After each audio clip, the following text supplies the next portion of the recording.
Open Meeting Act and state law, be advised that a notice of this meeting was made as required by law, that this meeting would take place at the Milburn Center at 7 p.m. on July 14th, 2026. Meeting details and the draft agenda were also posted on our township website.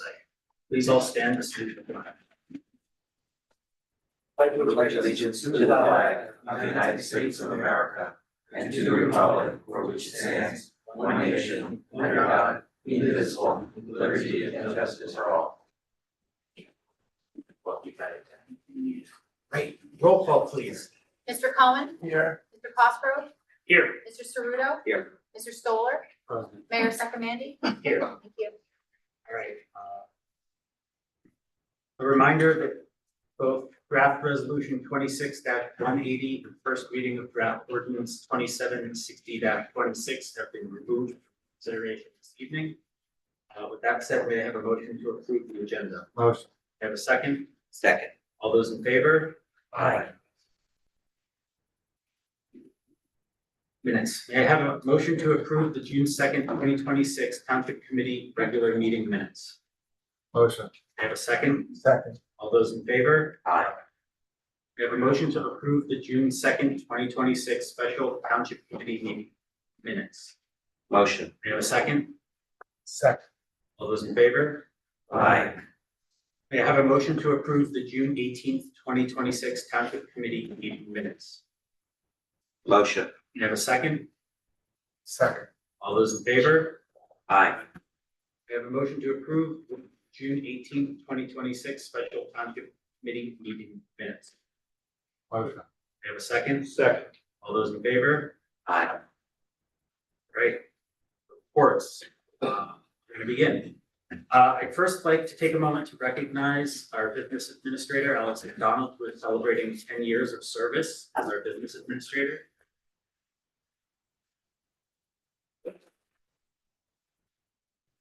Alex's steady leadership and institutional knowledge has been invaluable to this township. And on behalf of the committee, I want to say thank you for a decade of dedicated service. I also want to give a quick update on cell coverage. Residents have been raising concerns about poor cell service in Milburn, Short Hills for years.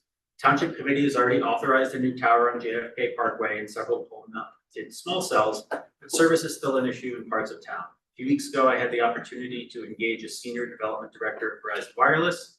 So I put out an announcement on social media asking residents to give me data on specific areas of concern.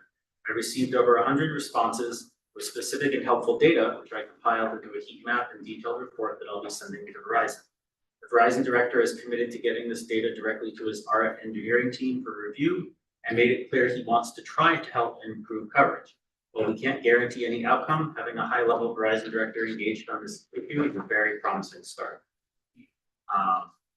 Finally, I have some good news regarding the 9 Main Street project. After more than 2 years of litigation, I am pleased to report that the Township and RPM have reached an agreement in principle to move the affordable housing project off the DPW site at 9 Main Street and onto Township-owned property comprised of the former Rimback site and newly acquired Home Salon. So for those of you who aren't aware, the property between the Hearth and Town Hall is an empty municipal parking lot. That's the area that we'd be moving the project to. Committeeman Stoller and I, along with Township Legal Counsel, personally met with RPM's principals and their counsel on multiple occasions to reach this agreement. The proposed development includes 93 total residential units, 75 deed-restricted affordable rental units consistent with the original 9 Main Street proposal, and 18 market rate units. It also includes commercial and retail space on the ground floor. The market rate units will generate new pilot revenue for the township from property that is currently tax exempt. This agreement also resolves 2 issues that concerned a lot of residents about the original plan. First, it moves the affordable housing off the site with a documented history of industrial contamination, which removes the risk of future health-related litigation that the township could have faced down the road. Second, because this is now a mixed income development rather than a 100% affordable project, it's no longer an income segregated development. Affordable and market rate units will be part of the same building and community.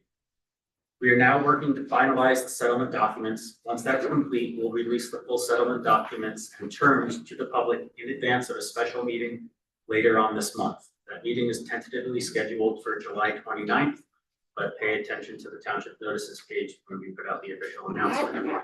At that meeting, the agreement will be presented in detail, the public will be given opportunity to comment, and then the committee will vote. We'll also issue a full press release once all of the documents have been finalized. We're not prepared to get into the specific financial terms tonight. Those will be laid out in full once the documents are finalized. But I do want to make one point clear. The overall cost to the township under this agreement is comparable to what we would pay if we did the 9 Main Street project now. Overall, this is a very big win for Milburn, and we're delighted that we're able to move forward. All right, next up, Committee Cerruto. Okay, good evening. Hope everybody's having a wonderful summer and staying hydrated, enjoying our township facilities, our pool, and unbelievable recreational facilities. And excited that we'll be adding to those even in the next few months. Want to shout out the concert series. It was great to participate and announce with Greg Berman the other day. For any deadheads in the room, you missed out on a great show. Grateful Dead. Dead Men's Jet, I believe is the name. Short Hills train station, pedestrian safety work is continuing to be discussed internally. We had multiple information sessions and looking to come to final decisions shortly. Thank you to the police, fire, DPW, first aid squad, rec department, and town hall for their support in making this year's 250th celebration of independence, July 4th, an amazing success. So thank you very much, Alex in particular, Maura and his team. And on the agenda tonight, we will be talking about a shade tree ordinance as well as an art ordinance, which is very exciting. And that is the end of my report. Deputy Mayor Cosgrove. Thank you, Mayor. I think 4 matters to report on. The HPC Historic Preservation has their next meeting on July 21st. I think there's 3 matters on. This is the second item I want to report on is on for later tonight, which is the Community Service Award Committee. As I mentioned earlier, that 2 meetings ago maybe, they did have their meeting. They elected officers, and we're going to be talking later tonight about the ordinance to clarify, how that committee is going to be set up. I don't want to steal Mr. Stoller's, but the Open Space Committee had a meeting. The Shade Tree Committee had applied for a grant of $25,000 to fix up the rain garden in Taylor Park. And that's been carried, it was discussed, it's been carried to the next meeting, so we could get a representative from Shade Tree there to answer, some of the questions that we had. Let's see, the last one is, I wanted to report back on, I had then investigated who made the telephone call to the police department in Milburn, accusing me and others of handing out literature and taping a poster to the wall at the Milburn train station. I now have the incident report. I have the actual recording of the person who made the call. There's no doubt in my mind who made the call, but I'm waiting for some additional documentation, and I will release that tape at some point. Thank you, Mayor. Anyone, Cohen? I don't have much. I mean, my committees tend to take the summer off, but we continue to work on the zoning subcommittee. One of the proposals is on tonight. One of them was supposed to be on tonight, but will be on at the next meeting. That's really where we've been spending our time. Anyone, Stoller? Thank you, Mayor. Recreation Committee, listen, if you guys have kids in tackle football and want to play, we're now partnered with Livingston. When my kid was young, we partnered with, paired up with Springfield, but we're now with Livingston. Great way to get involved in the community, etc. Recreation Committee, still, we had a viewing party for the USA game in the World Cup. Unfortunately, the weather was somewhat inclement, but still had a nice turnout, and unfortunately, our team lost, or the US lost. SID Special Improvement District. We also had a World Cup Kids and Skills Day. That was a tremendous success. Big thank you to our sponsors, Playa Bowls, Guacamole, La Strada, Haagen-Dazs, Willow and Whisk, Milburn Soccer Club, JAG PT, CSO Goalkeeper Academy, Art of Living, Milburn Musicology, Sonia Margalet of Compass Realty, and Milburn Short Hills EMS, who had their ambulance on site for all the tours, etc. It was just a tremendous success. Big shout out to everyone on there. We had a lot of local coverage in New York on C100, KTU, 104.3. A lot of people showed up. I think it was over 400 participants. At Explore, we also created an interactive World Cup retail and restaurant guide. If you haven't had that for residents, that shows a single place to find everything happening in Milburn Short Hills. You can get that off the website as well. Then also too, I want to reemphasize this, the Music in the Courtyard series, kind of the old Township Plaza with the Town Hall Plaza being under renovation. We've moved it to between Van Leeuwen Ice Cream and that courtyard, Mr. Heller's courtyard, right there. It was fantastic, well attended this week. We went to Eat Lemon and heard a little music. It was great. So I invite you just keep that in the back of your head. 3 new businesses have opened up in town. Aroma's Home Carpet and Flooring, where that lighting was on the corner of Milburn and Maine. The Life Milburn and Autumn Moon Studio, the ribbon cutting for Aroma was on July 8th, and Life Milburn will be on July 15th. Finance Committee. 2026 state aid remained unchanged, $2,424, $402. Represents no increase from the prior year. 2026 tax rate has not yet been certified by Essex County, but should be done so quickly. And then the 2025 municipal audit is currently being finalized, expected to be presented in the TC's August meeting. BOE. Board of Education. All buildings and grounds are under repair and maintenance. If you drive by a high school, you see all the workers out there. They're actually repairing the roof. I know I've got a lot of questions on that. What's going on? 5-year strategic plan is well underway with actionable and measurable items. And by the way, I don't know if anybody saw it today, but the AP scores and performance, advanced placement exams, all of the information was presented. It was an incredible year. 98% of our students earned a 3 or higher on at least one of the exams. And just so you guys know, we went from a 2022 AP exams of 1342 to over 2,400. So it's an impressive jump up. What else we got here? High school field improvement, everybody wants to hear about that. Bids were received today by the Board of Education. We've not heard yet the results of those bids, but the project will be before the planning board tomorrow night. Is that correct? Tomorrow night, and we did receive the permit from the NJDEP. I think when I was complaining about the Woodmont project getting it so quickly and them dragging their feet here, that helped a little bit. Open space, Mr. Cosgrove mentioned, we've carried that on. And more importantly to the township here and anyone who's wants to move some environmentally conscious projects, we've gotten 1 submission. We have plenty of money to spend on the Open Space Tax Fund Advisory Board. We need to start seeing some projects come in. So please, let's get that committee going. Let's get some projects on there. Who sits on the EC from up here? Frank, so maybe we can come and talk to the EC about presenting that and moving that forward as well. I mean, they were a big push to get it. Now let's use it. And then one other update. The Paper Mill Playhouse and the Milburn Township Public Schools formalized a 5-year community partnership agreement. Our kids are going to receive 2,300 free student matinee tickets each year. It's incredible.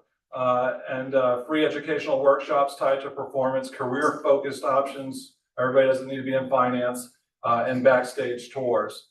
This is going to give hundreds of Milburn students access to the professional theater and meaningful arts enrichment programs. Big thank you to the Paper Mill Playhouse and the Board of Education for making this happen. Affordable housing, thank you.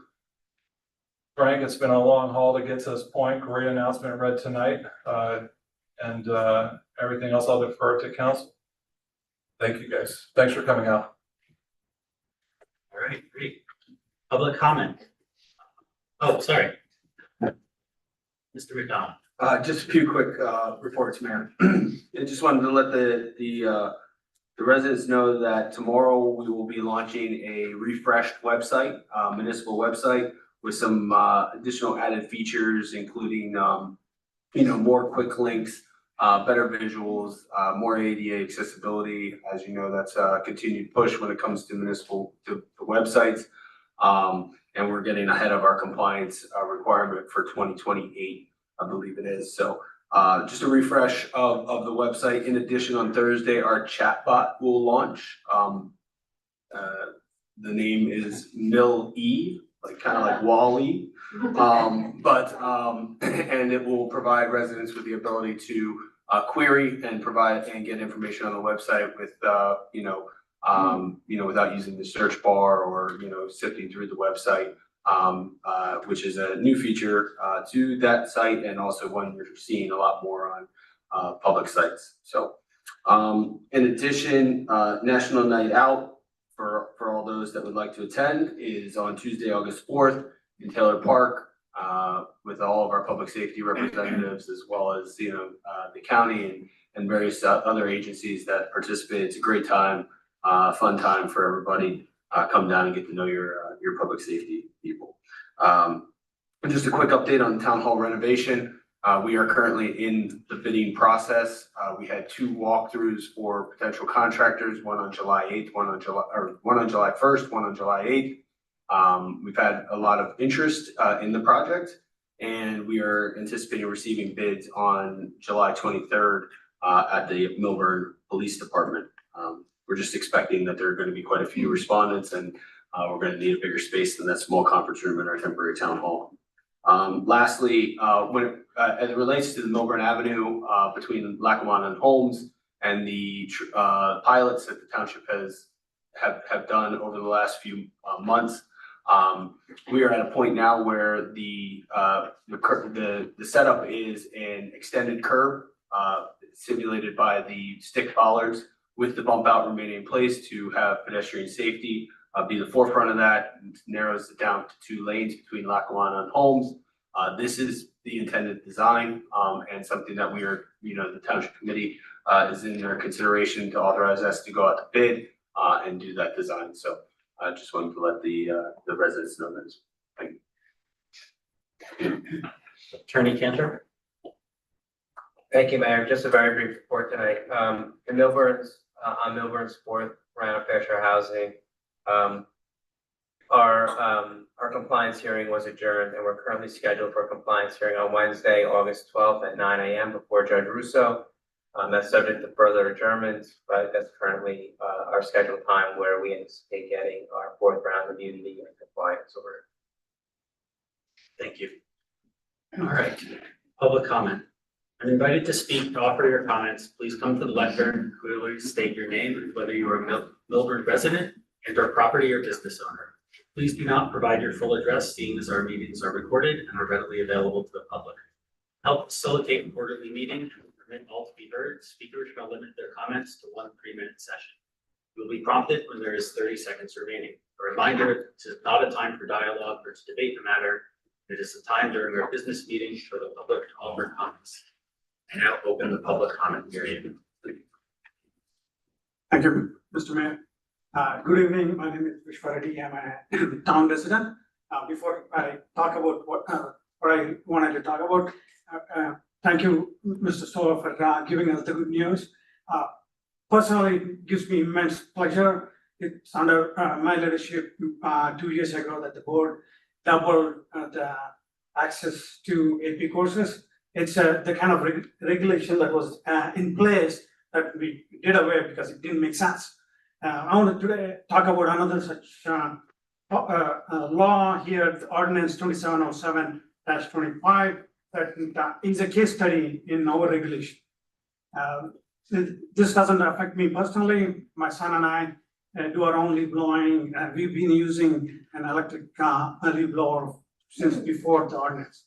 I think it's important that this kind of over-regulation be repealed. I'm hoping that you introduce the repeal tonight.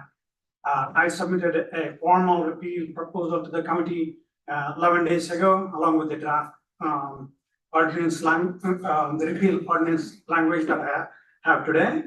The events of the past 10 days made my case better than I could, but I can just recap for the audience and the committee. In the last 10 days, the committee itself submitted this ban first till July 10th, and then extended the suspension till July 13th. So twice in 10 days, the township itself concluded that this restriction gets in the way of residents actually needing cleanup. That's not a fluke. That's an ordinance failing the test of ordinary predictable conditions. Storms happen in New Jersey during summer, every summer. It's not just the homeowners feeling that whiplash. Landscaping contractors that help the homeowners have now had the rules change on them 3 times within a span of a few weeks. Ban, unban, reban. What makes it that obviously makes it much harder to plan and stuff jobs across the properties they service. Predictability is worth something on its own, separate from where you land on that and the underlying policy. That is on top of the underlying policy, which of the ordinance, where the benefits are unclear in terms of muffled noise, which it doesn't go away. The gas emissions that are still around, potentially even through gas generators that are used to recharge the battery. And clearly the cost is borne by the residents in terms of higher household. That's now fairly clear. Your time is up. If I may, There's a second public comment period at the end of the meeting. Yeah. And you No, have if I another may, 3 minutes can I left. just- You cannot continue.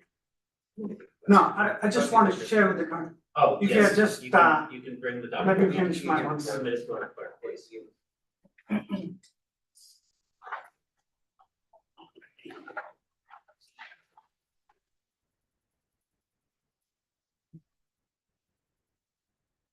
Hi, Jay Morielli, Township resident. I'd like to start tonight by thanking the TC members for their time and effort and service to our community. And I'd like to go further by acknowledging the time and effort of all residents that volunteer for the various boards, committees, and commissions, whether elected or appointed, that support our schools and local government. I'd also like to acknowledge the time and effort of all the residents that volunteer for community events, youth sports programs, scouting, and the educational programs, to name just a few. And I can go on citing other examples, but simply put, residents are what make this a great town and are the lifeblood of Milburn Township.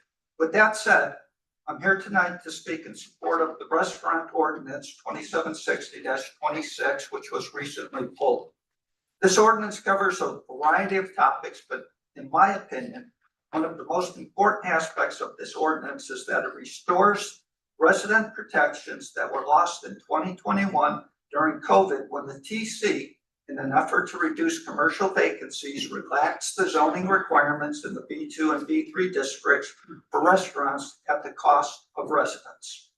In changing the ordinance in 2021, they made it significantly more difficult for residents to challenge the opening of a business that could have noise, odor, trash, and rodent impact on their homes and families. At the time, residents petitioned the government to perform an impact study before approving the changes. The TC refused, and the residents commissioned their own independent assessment from a state licensed municipal planner, and I will quote from its report. At its most basic level, the protections previously offered to single-family homeowners from potential adverse effects of restaurants and eating and drinking places are being substantially weakened by the adoption of ordinance 2577-21. A couple of other points of note on the new proposed ordinance. This ordinance does not negatively impact any existing business in any business district. It does not change the status of the downtown district or the mall, where restaurants remain a permitted use. No existing restaurant in B2 or B3 is affected. They continue to operate status quo. Furthermore, it does not prohibit restaurants from applying to open in the B2 and B3 zones. It simply means that residents have a greater voice if they choose to object. So like many of the COVID era laws that were passed, it's time for this one to be returned to its pre-COVID state. And that is what the proposed ordinance will do. Thank you for your time, and I hope you will support this ordinance.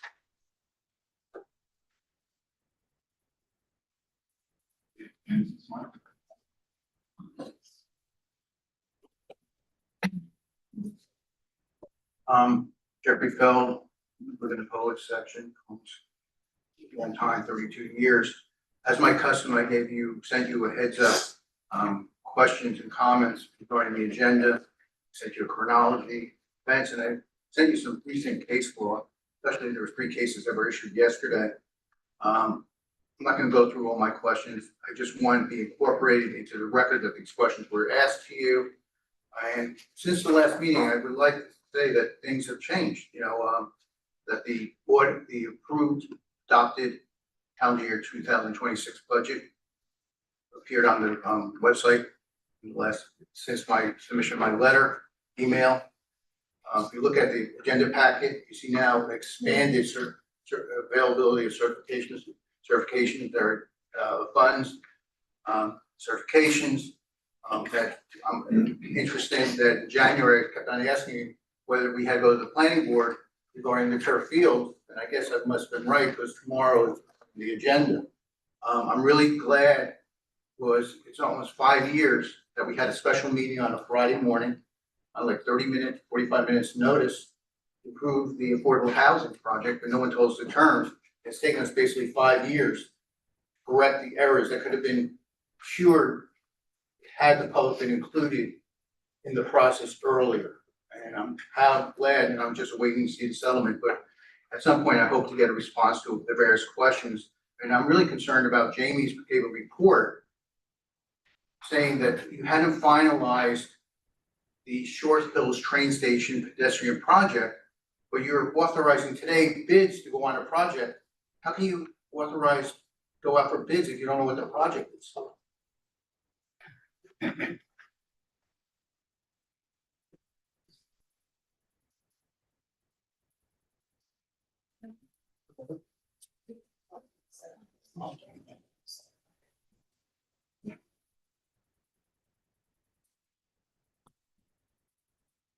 Hi, Diane Eglow, Milburn, New Jersey.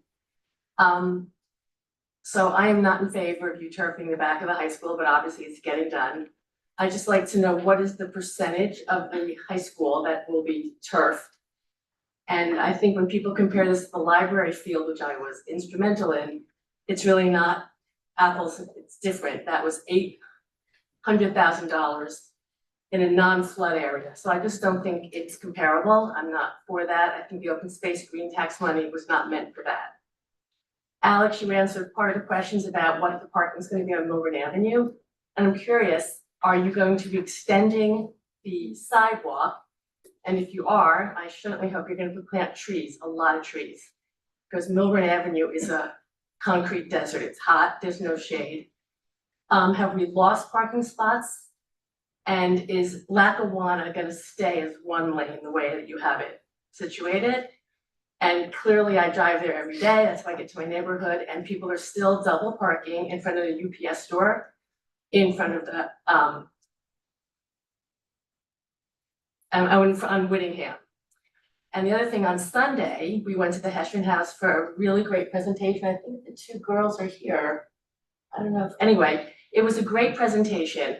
And the family who used to live in the house was there. And the exterior of the house is in unbelievable disrepair. And I know with the historic committee, they're gonna try to go out and get a grant, but the owners of the house have to match 50%. And it's a big job, and I'm wondering if the town would consider chipping in for that and helping that, because it was the town that declared that house historic, even though they are historic, recognized by the Library of Congress in DC. But it's really sad how the house has just become, the wood is rotted, paint is gone. It's really, the family was very upset. They haven't been back to the house since they moved out 20 years ago. And the other thing that had come to my attention once was talking about developing. Will you ever consider, and I certainly hope the answer is no, developing the parking lot next to the Milburn Library in the corner of Lackawanna and Glen, across the reservation? I hope that remains open for commuter lots and to have a clear access to the reservation. Thank you.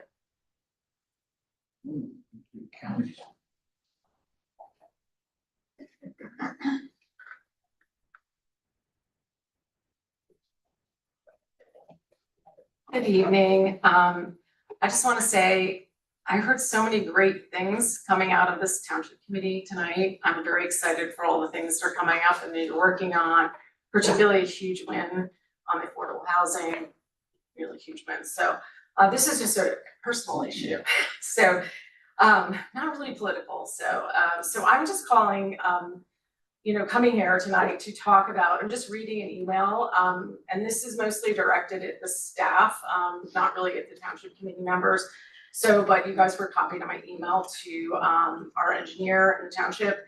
And so I'm just gonna reread this. So a few weeks ago, well, over a month ago, Eileen Davitt was able to show me some plans at my request for 59 Fairfield Drive, which was part of the original subdivision back in 2012. Actually knew the owners of the house. It's actually technically part of the Pleasant Days estate. I know it's on the master plan for being historic, and they're tearing the house down. So it's taken me, it's a lot of pulling out information from the engineering department. And as far as I know from last time I sent an email, they have not approved the plans from an engineering perspective. I think zoning has and building has. And, it's very unfortunate they're putting a front-facing garage in, on a beautiful property, but that's their decision and it's allowed legally. What's not allowed is actually pushing water onto other people's properties. And this original project, they, in my opinion, irresponsibly, the engineering department back in 2012, built up almost a 15-foot high grade within 20 feet of my property line. And I have a patio that was grandfathered on the property line, so it greatly affected my house. And as a precaution, I spent over $250,000, which is a ton of money for any single person, on extensive drainage to protect not only my property, but also downward slope properties. I didn't want to hear a peep from my neighbors when I did my patio construction. And so far, I've been pretty much saved from that. But what I've watched is the downstream flow, which is severe, go down into multiple neighbors' properties, which I'm not going to name their addresses below me. And one such neighbor, who's a lovely person, actually had severe problems and had to jury rig his whole backyard. And what happened is that one of the well-known engineers in town, I will not name their names, actually was doing a engineering project there and was going to put drainage underneath all my tree roots, okay, which is hideously irresponsible. That was approved by the township engineers, okay, and even overlooked by the township forester. My concern is that I have sent a letter of urgency to the township. I need people to actually come out to the property and understand that when this person tears down this house now, because it's part of a subdivision, and there were over 25 trees, mature trees taken down, that they need to come out. I know, I'll finish later. Thank you so much, Frank, I appreciate it.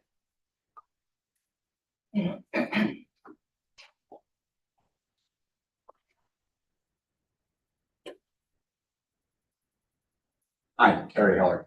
Easy tonight. First question, Locust Grove. I maybe missed the meeting. I'm not sure what the further upgrade is there. If somebody could answer that when finished.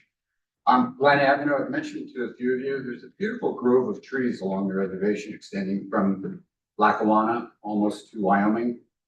It's reservation property. Some number of feet in from the curb line certainly could be cured and maintained. Trees would look nicer and elevated. I have a plan here, Alex, and maybe give to Christine. That's the parking drop-off plan for the train station done by engineer and architect some years ago. Essex Street is a county road. I know we're certainly talking about Chatham Road, about slowing down the traffic and other things. So this is something that John Buchholz and Rich Keller had worked on. But I just want to finish and this to Christine on the right. Now, real quick, just going on. Alex, we hadn't made contact, if you perhaps could give an upgrade as to coffee milk. For me, prefer not to do it in the public domain, but I do need an answer on that renovation. If you can give an update just on town hall, I'm guessing there's a increase in budget dollars. I'm not sure how we're responding that, what we're doing, timelines. Again, I may have missed the meeting on that, but just to hear what that might be.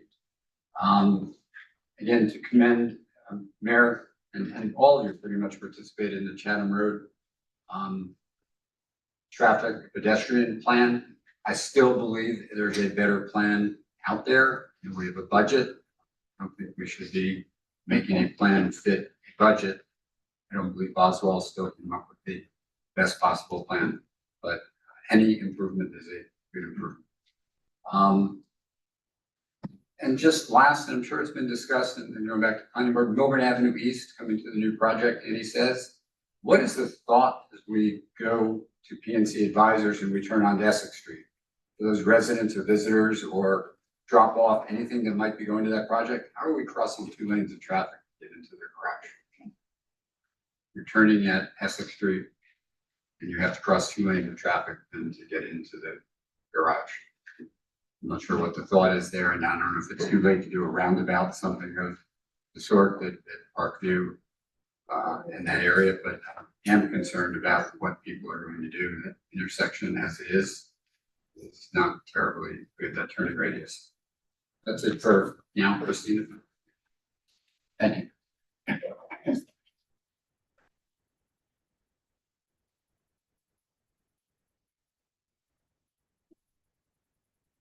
We have one. Is there anyone online? We have one. Let.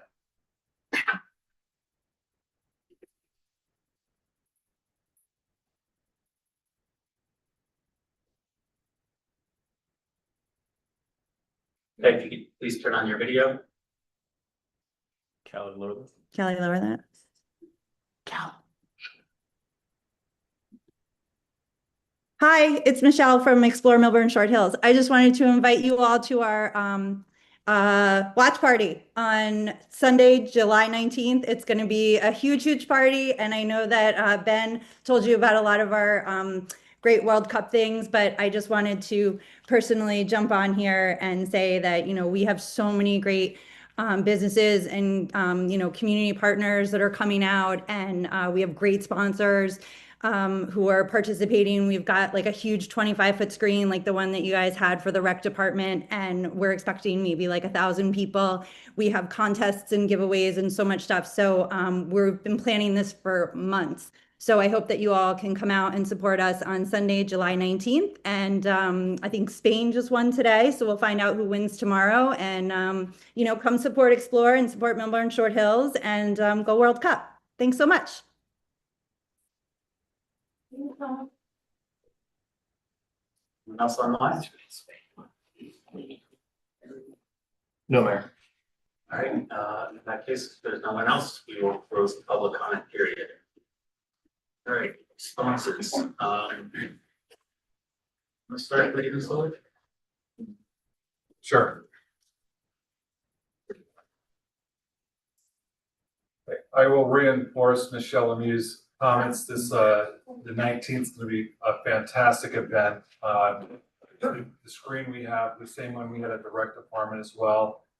It's going to be, we're expecting over 1,000 people, vendors, food trucks, ice cream trucks, games for the children. It's going to be fantastic. So if you guys have a chance to come down and be a part of Milburn history with that viewing event for the finals. Mr. Heller, always good to see you. Locust Grove, that's a county project. They're putting in a bunch of different items, et cetera. I think Alex can probably give you a nice overview, email you that, but it's going to be great. It's all on the county's time. And you know, it's going to really enhance the aesthetics of that area and offer more accommodations for bathrooms and food tables and barbecue pits and things along those lines. Big thanks to Joey D, our Essex County Administrator, spending all the money at the Turtleback Zoo. Now we're getting a part of that action. So renovated all the golf courses in Essex County, so it's good he's spending some money in our town. And to your question, on the, the planning board approved all of the Annie Says projects, so I'm sure if you go back and watch it, you'll see the head of the planning board, the special planner, all these people, address those questions. My recollection is they are changing that intersection. But it's a great question for the planning board, but the proofs in the videos of the people approving that, and I walk by it every day, it's just so large. I mean, it should have been half that size, but I digress. And same thing with Ms. Eglo on the turfing the fields, all of those meetings on informational settings. That train's left the tracks, but to answer your question on the flooding, there's a reason that it floods, and the reason that's the best place for the turf fields is because that's where the water aggregates and will go off the turf fields, but I digress. Visra, Mr. Reddy, is he still here? Yeah. Listen, I was going to call you this morning when I got that update on the APs, and having a student now who's a rising sophomore, and knowing the trials and tribulations of my 3 older children who all graduated from Melbourne High School, just a fantastic ability to be able to take those AP classes, and they really stepped up, and the performance was amazing. So big kudos to you. I'm glad you're here. I won't get into the leaf blower. What else we have? And Miss Best, drainage, gravity plays a big part in that. I'll ensure somebody calls you back. Last time I came out and walked your property, when we had that other issue. So I think this does have to should be addressed and give you a solid answer. And I know 2 of your neighbors who live directly behind you, I believe. And if there's an issue, it should be resolved. So that's it. Thank you. Thanks everybody for coming out, and a lot of thank yous from Mr. Morreale. Thank you for making those thank yous. Pretty good to go. Yeah, so Mr. Reddy, I'll talk about the leaf blowers. I think that before we consider repealing, we need to go through at least one cycle, one summer cycle and one winter cycle. I think one of the benefits of the ordinance is that when there's an emergency situation like a storm, and yes, they happen every year, but we don't know when, that there is a way to go back to a more powerful leaf blower. But that doesn't mean you need to use it for the rest of the season, and people do. So I think we need to give it a chance to see how it goes, but it's way too early to even consider repealing. Mr. Morreale, I support the restaurant ordinance. We've worked on it on the zoning committee together. I think it was pulled. I think there were some deficiencies in it in terms of some of the work that we did to make sure that some of the requirements that we came up with that were formerly in conditional uses wind up in the health code or somewhere where there are good practices in terms of odors and cleanliness and whatnot. Either they belong in the health code or they belong in the zoning code. They seem to have fallen by the wayside. We have something on the health code today that's a start, but it's not what we had agreed to. So before we start mucking around with the restaurant ordinance, I've always said those 2 things need to go in tandem. We'll vote on the health ordinance as it is tonight, but that may also then change subsequently if that's the place for some of the stuff that we worked on. Ms. Eglo, I'm not aware of any plans to build anything on the library parking lot. As you know, we're round 3 and round 4. 10 years from now, round 5, I don't have a crystal ball. I certainly hope that is not a site that we end up using, but I don't know what the requirements will be that will be imposed on us 10 years from now. I certainly hope not.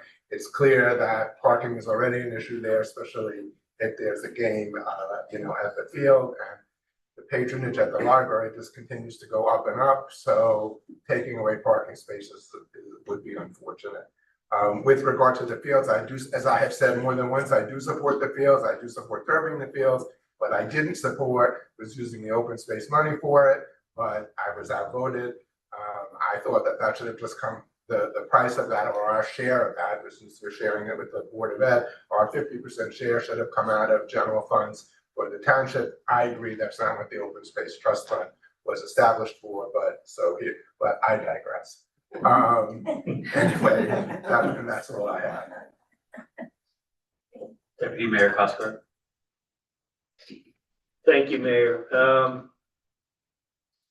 don't want to repeat too much what's been said. Mr. Morial, I agree that that ordinance is long overdue to be put back where it belongs. I don't want folks to lose sight of the fact that one of our jobs here is to protect residents, not necessarily just make it permissible to do for a business to do whatever they want, wherever they want to in town. I'm unaware also, like Mr. Cohen said, of any plans to do anything with the commuter lot next to the library. I do think that was an issue before we had what the mayor announced tonight about the settlement on the Main Street project. Thank you. That's it. 20 minutes, Rudo. Yeah, I would just say, start with, how enthusiastic I am about the comments the mayor made with regard to the Main Street project, and all the work that's been done. Not aware and not supportive at the moment of anything to be done at the library. I would agree on the parking and location.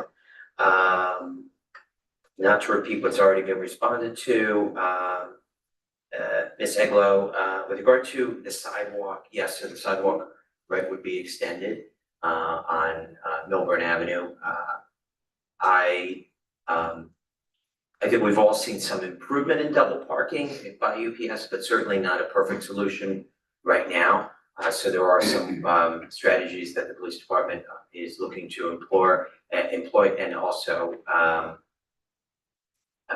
potentially new camera systems in that area as well. But the extension of the sidewalk, cutting down on from 3 to 2 lanes of traffic, the bump outs to enable a shorter crossing distance, all in the spirit of pedestrian safety.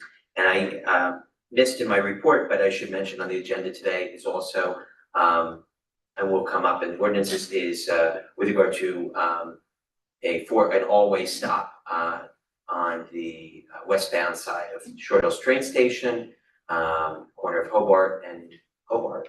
It's the same street, it just ends, it's Station Plaza, excuse me.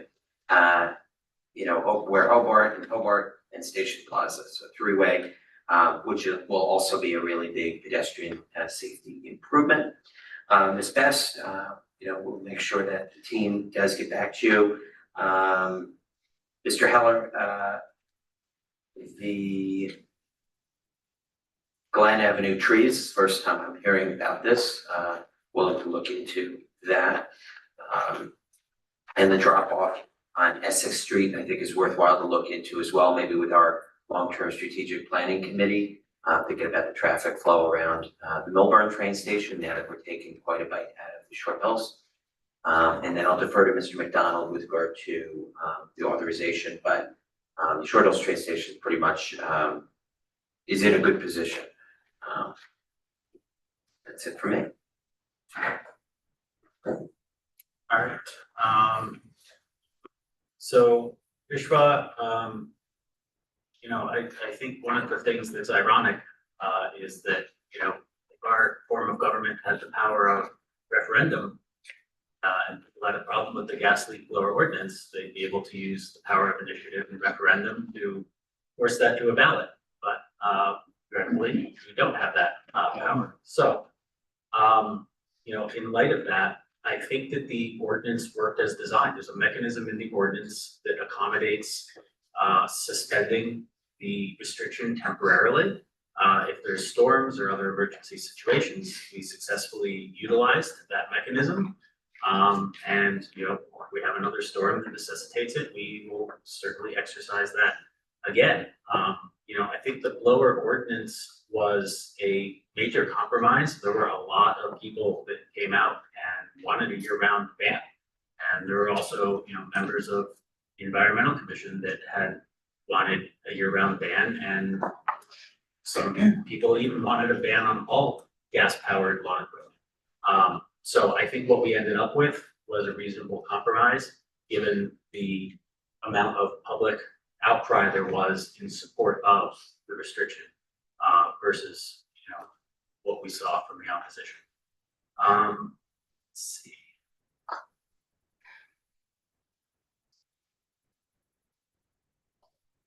Ms. Eglo, so the library parking lot, we have no plans to do anything with that, and, you know, according to state law, at least they don't change it, when it comes to affordable housing grounds, towns can't be forced to, pay to build affordable housing or to, you know, give away land for affordable housing. If they choose to voluntarily do it, which is what happened 5 years ago, then, you know, that gets us into a bind. So we've spent the last few years trying to clean up the mess that was made, you know, during your time in office, actually.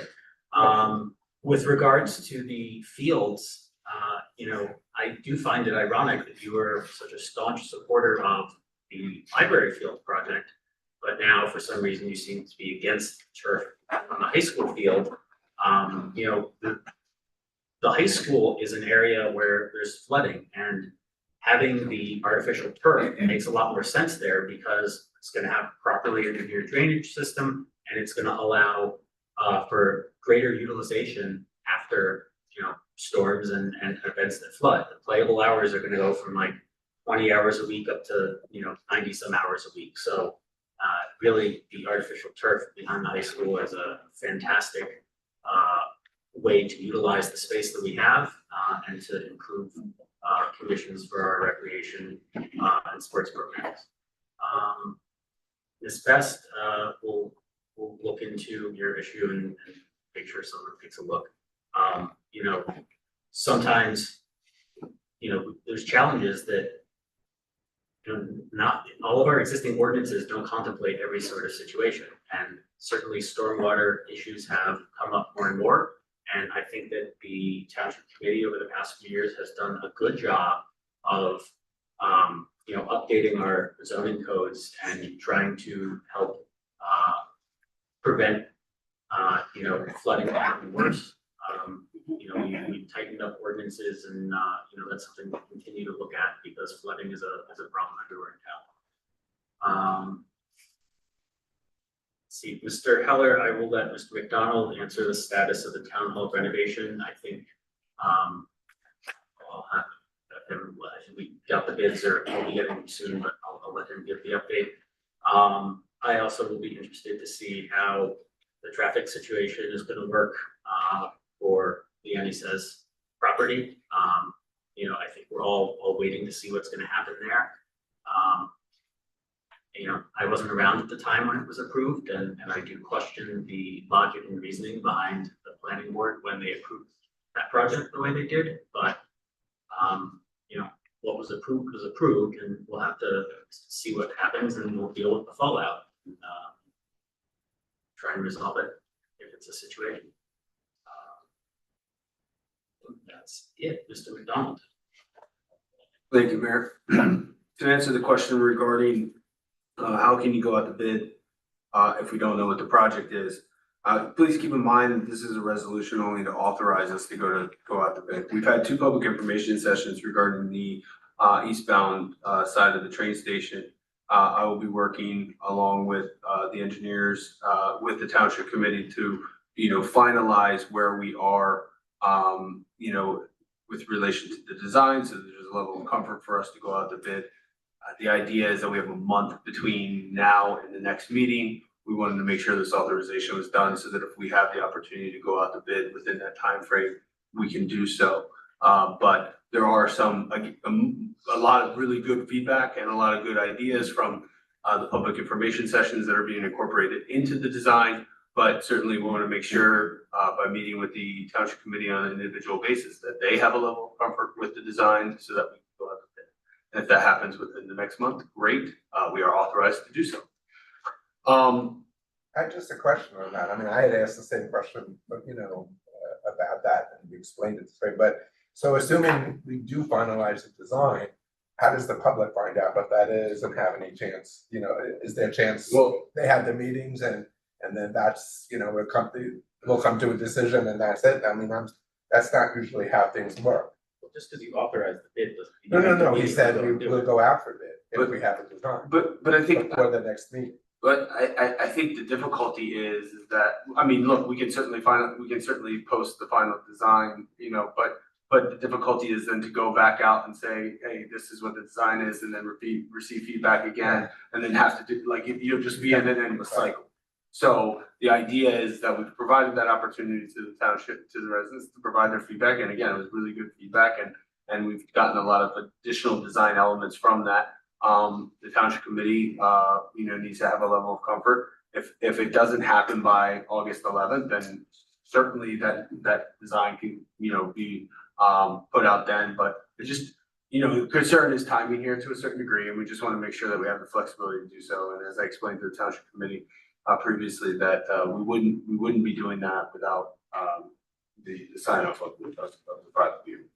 Yeah, and I would just say, yes, to the community, if you do have further feedback, You can always provide. send an email in, you can send it to all of us, you can send it to the house.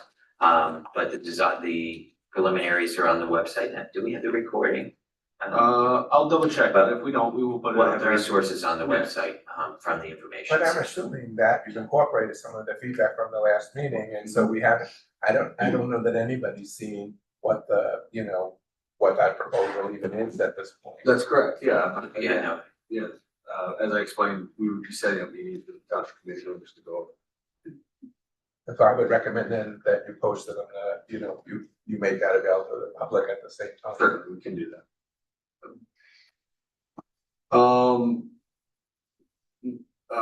The question regarding the project on Milburn Avenue between Lackawanna and Holmes, yes, it will include planting beds as well as trees and tree pits and additional trees. I think anybody that has been to that area, I don't think there are trees, but a few. So the idea is that both sides of the street would be improved. The sidewalks, only one side would see the curb extended to accommodate that bump out, but both would receive planting treatments for that.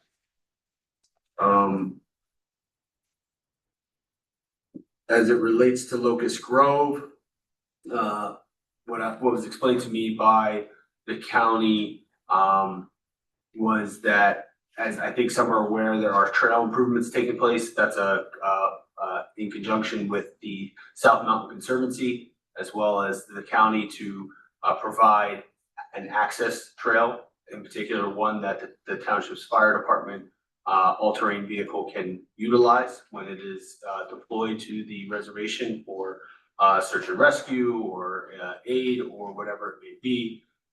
Provides a much better path and a much quicker response. In addition, in Locust Grove, they are improving, they're putting in a sidewalk so that people can stay out of the parking lot and walk down to Glen Avenue, where, as we know, a lot of people park in lot 7 or lot 9 on the weekends when they're utilizing that space. And so they just want to make it better mobility into the reservation from those spaces as well. Mr. Heller, I'll certainly talk to you about Coffee Mill Roaster. Unfortunately, I don't know that there's much to that is within our control. Happy to discuss if you found anything, but I have not yet, as it relates to the ventilation system or the 3-bay sink, but we can talk about that further. So, and as far as 59 Fairfield Drive, I will look into that as well and see what sort of response can be provided. However, again, there are reviews that do take place that are based on the ordinances that are in front of the staff, as well as, that they are able to work within. And so I'm sure, confident that they will do so. And I don't know that allays every concern that residents may have, but it is certainly what's in the power and control of us to dictate to homeowners and to those that are improving their property as it relates to stormwater or zoning or anything else, uniform construction code. There are certain constraints to that. So I think that is all I was meant to touch on. Thank you.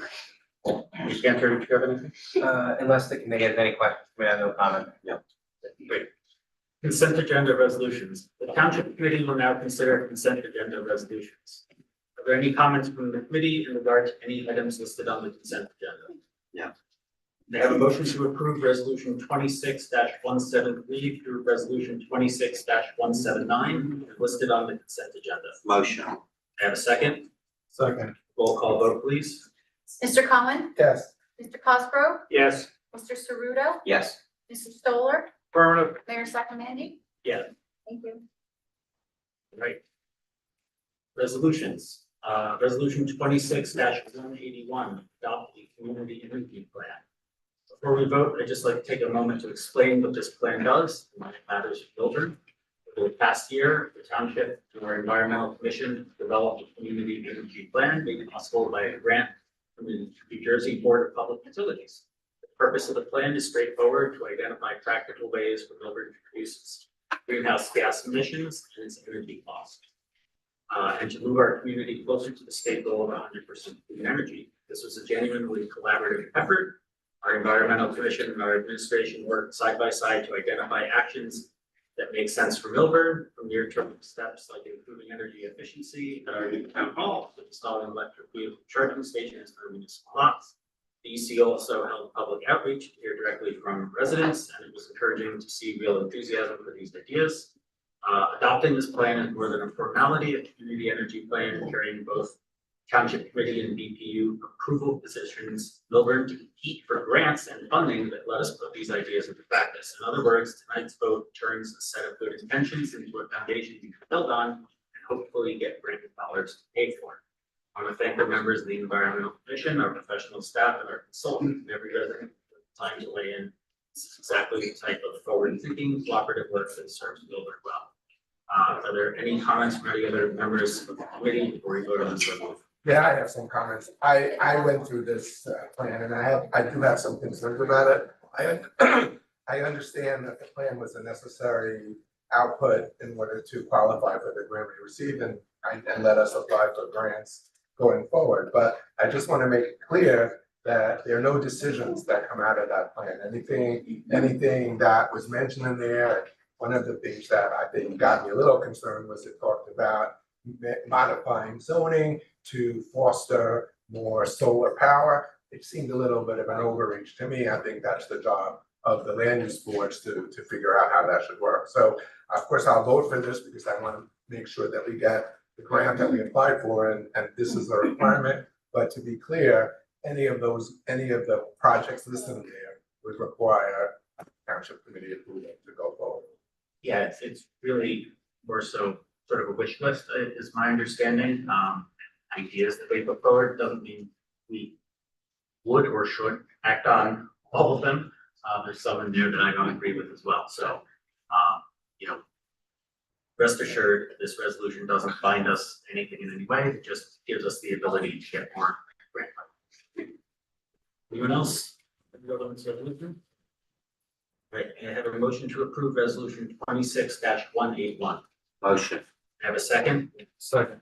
Roll call vote, please. Mr. Cohen, Yes. Mr. Cosgrove, Yes. Mr. Ceruto, Yes. Mr. Stoller, Affirmative. Mayor Sakamandy. Yes. All right. Ordinance 2757-26, Committeeman Stoller, you're scheduled to sponsor. I would like to present an ordinance entitled ordinance number 2757-26, ordinance amending and supplementing chapter 7 traffic section 7-20 stop intersections of the revised general ordinances of the township of Milburn. The statement of purpose here is that it's the proposed amendment to the traffic ordinances to authorize that installation of an all-way stop at the intersection of Hobart Avenue and Station Plaza that Jamie and Mr. McDonald were speaking about earlier. This is actually a stop. I'm going to be having a moving truck get caught underneath that underpass there. So this is actually a real stop. We've all been faced with that. The request of the township's engineering office over concerns raised regarding lighting, sight lines, and pedestrian safety. The intersection was elevated in the traffic study performed by Bright View Engineering. The study identified deficiencies at the intersection and was found to meet the warrants of quote unquote all-way stop control. Any questions? I move that this ordinance be taken up and passed at first reading, and that the township clerk be authorized to have the ordinance posted in accordance with law on the Milburn Township Public Notices page and for hearing and final passage on Tuesday, August 11, 2026, at the Milburn Education Center located at 434 Milburn Avenue, Milburn. I second the motion. Roll call vote, please. Mr. Cohen? Yes. Mr. Cosgrove? Yes. Mr. Ceruto? Yes. Mr. Stoller? Affirmative. Mayor Sakamandy? Yes. Thank you. All right, ordinance 2758-26, Committeeman Ceruto, you're scheduled to sponsor.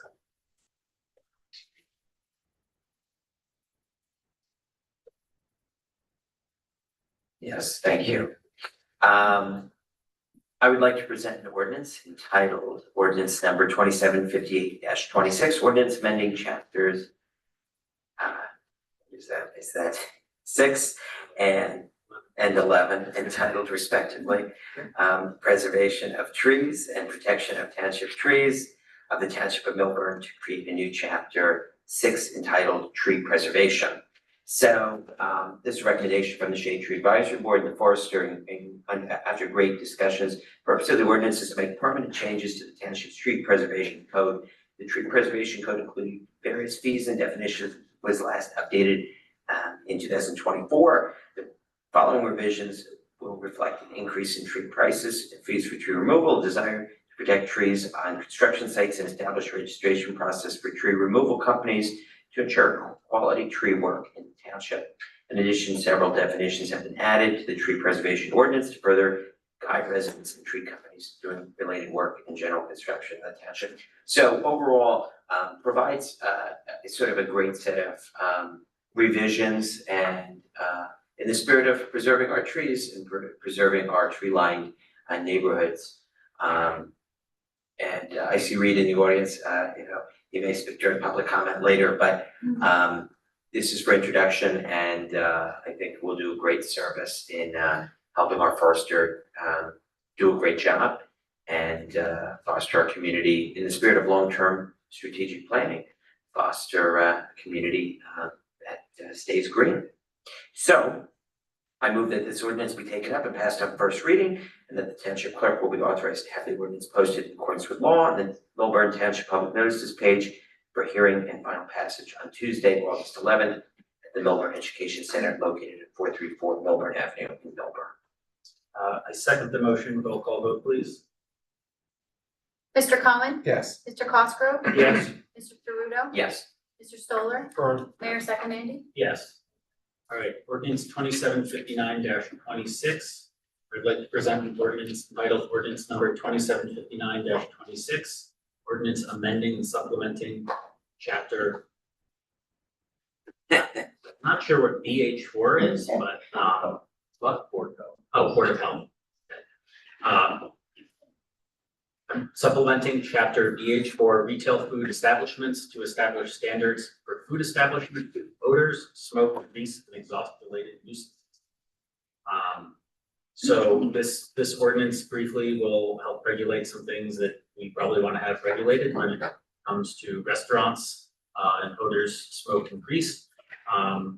So I move that this ordinance be taken up and passed on first reading, and that the township clerk be authorized to have the ordinance posted in accordance with law on the Milburn Township Public Notices page and for hearing and final passage on Tuesday, August 11th, 2026, the Milburn Education Center located at 434 Milburn Avenue, Milburn. May I have a second, please? Second. Roll call vote, please. Mr. Cohen? Yes, and as I said, it's a start. Mr. Cosgrove? Yes. Mr. Ceruto? Yes. Mr. Stoller? Affirmative. Mayor Sakamandy? Yes. Ordinance 2761-26. Deputy Mayor Cosgrove, you're scheduled to sponsor. Thank you, Mayor. I would like to present an ordinance entitled ordinance number 2761-26. An ordinance amending and supplementing the Township of Milburn Development Regulations and zoning ordinance to establish regulations for the siting, design, and review of wireless communications facilities. I'm going to ask Mr. Petto if he can comment on some of the technicalities of this. Thank you. Good evening, members of the governing body. Grant Pedo here this evening, Township Planner. This is an ordinance that is a product of the zoning code examination subcommittee. I just want to thank the committee members up here on the dais for their support in this effort. The township's current development regulations and zoning ordinance does not comprehensively address the sightings and review of wireless telecommunication facilities outside of the municipal right of way. This ordinance will establish a new section within the DRZ to create a regulatory framework for siting of these facilities on private property. I can read through. I have a couple of high-level bullet points to talk about what the ordinance does. First, it defines facilities subject to zoning regulations and distinguishes facilities within the municipal right of way, which are presently governed under Chapter 4, Section 4-2 specifically, from other wireless facilities that will be defined under this ordinance, which are located on private property or outside the municipal right of way. It permits these wireless telecommunication facilities as conditional uses subject to planning board approval for if consistent with all set forth conditions, or may require a D3 variance if unable to meet all the conditions. And the conditional use permission is allowed in the B1, CMOs, OR1, OR3, and C zones. And it allows for conditional use consideration in B2, B3, B4, and OR2 zones, only where no feasible location exists in the first group of districts. So you're only allowed to use access those second districts if the first set of districts are unfeasible.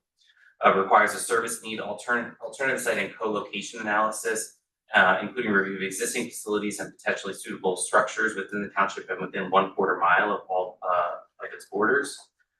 And the ordinance also establishes siting, bulk, and design standards, including a 300-foot setback from residential zones and uses, schools, places of worship, childcare centers, and a general height limit as well for monopole screening, self-design, roof placement, lighting, and noise standards and provisions for federal law relief are required. It regulates the operation, safety, maintenance, abandonment, and removal, including security fencing, compliance with applicable radio frequency emission standards, and removal of facilities that have been abandoned or discontinued. Those features have to be removed. And finally, in summary, this ordinance sets forth an application review process for municipal staff and for land use boards to conduct professional reviews, all in recognizing the federal FCC requirements that there are, which require preemption standards and procedures under the federal shot clock requirements to set forth those timely approvals.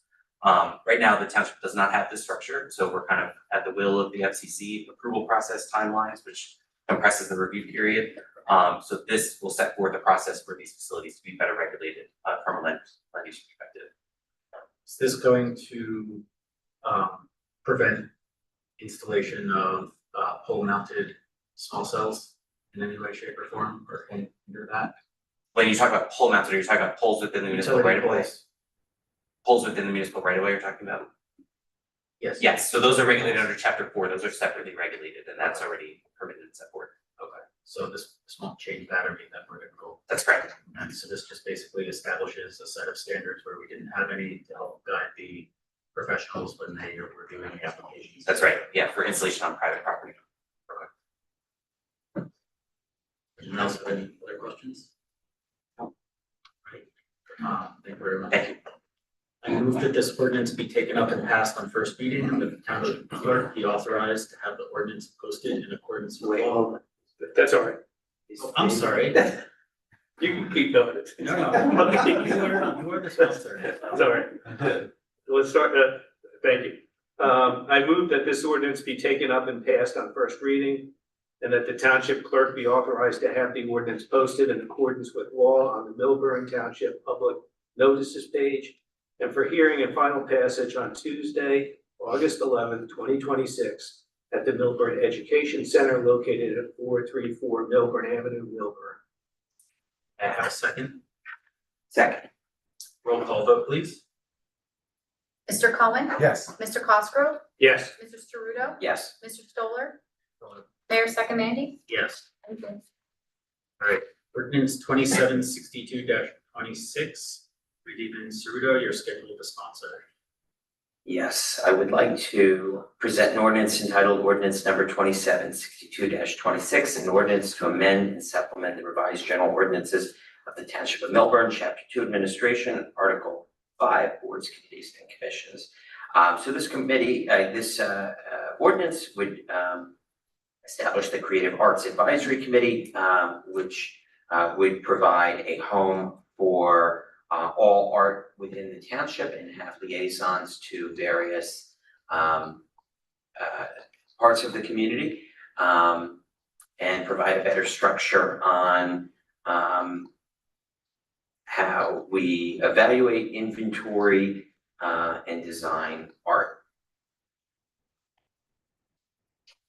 And all members are, will comprise of community members unless they're liaisons. And so there's a call out as well to the community for anybody who's interested in getting involved.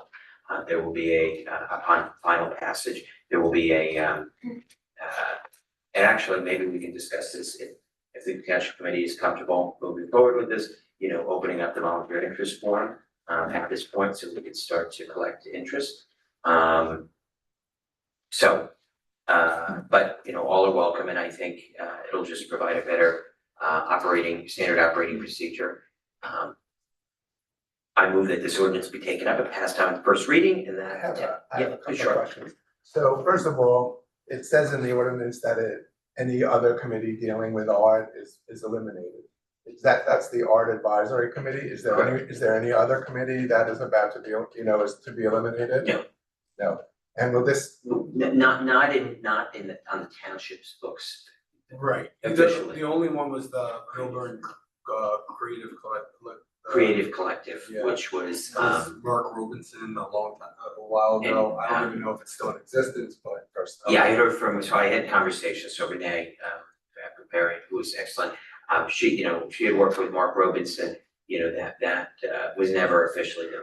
So, and will this committee then take over what the art advisory committee does in terms of the high school scholarships? So it's currently being done by an individual member. Right. And so they can continue doing it, and this committee can take on that as well. So this committee will take that. It will take it on as long as I just want that to make sure member they're wants not to being run. eliminated when the committee is eliminated. No, actually, it will enhance because being a liaison from the, hopefully, the Board of Ed and high school art department.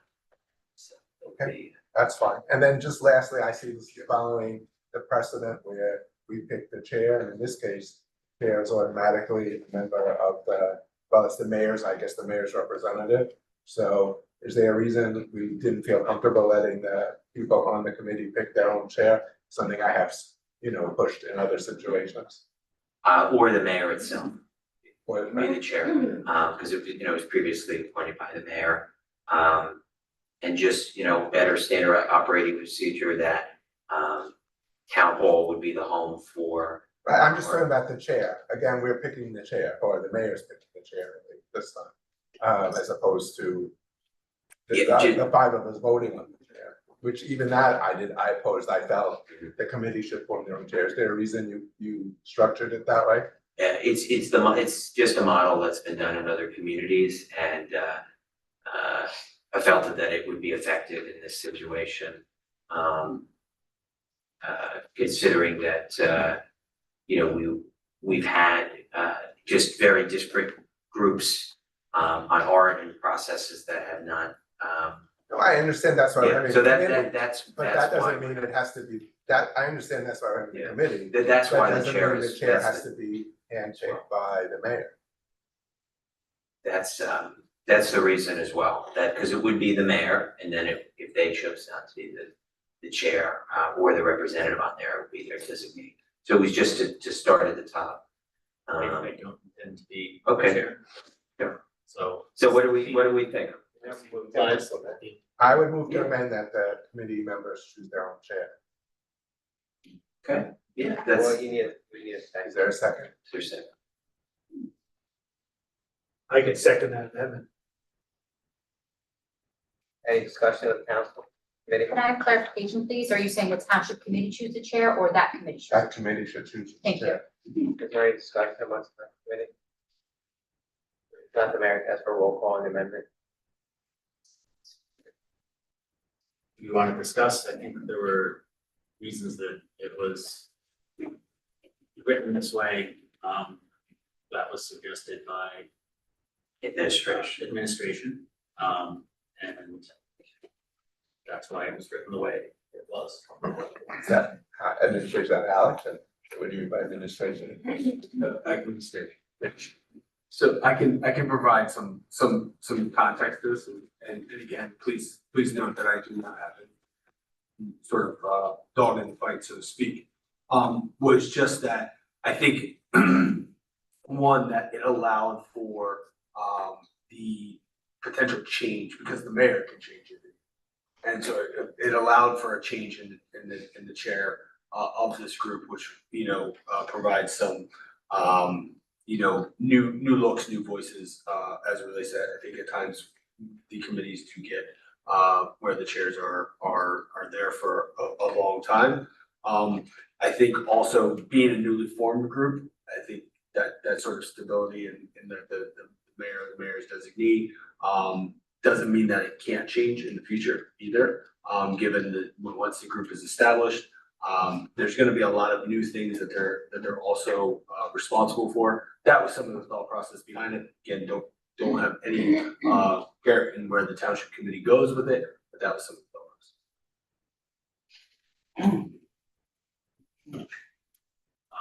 So I guess we can vote on the motion. Roll call vote, I guess. Mr. Cohen, Yes. Mr. Cosgrove, Yes. Mr. Ceruto? No. Mr. Stoller, I abstain. Mayor Sakamandy? No. It does not pass with the abstention.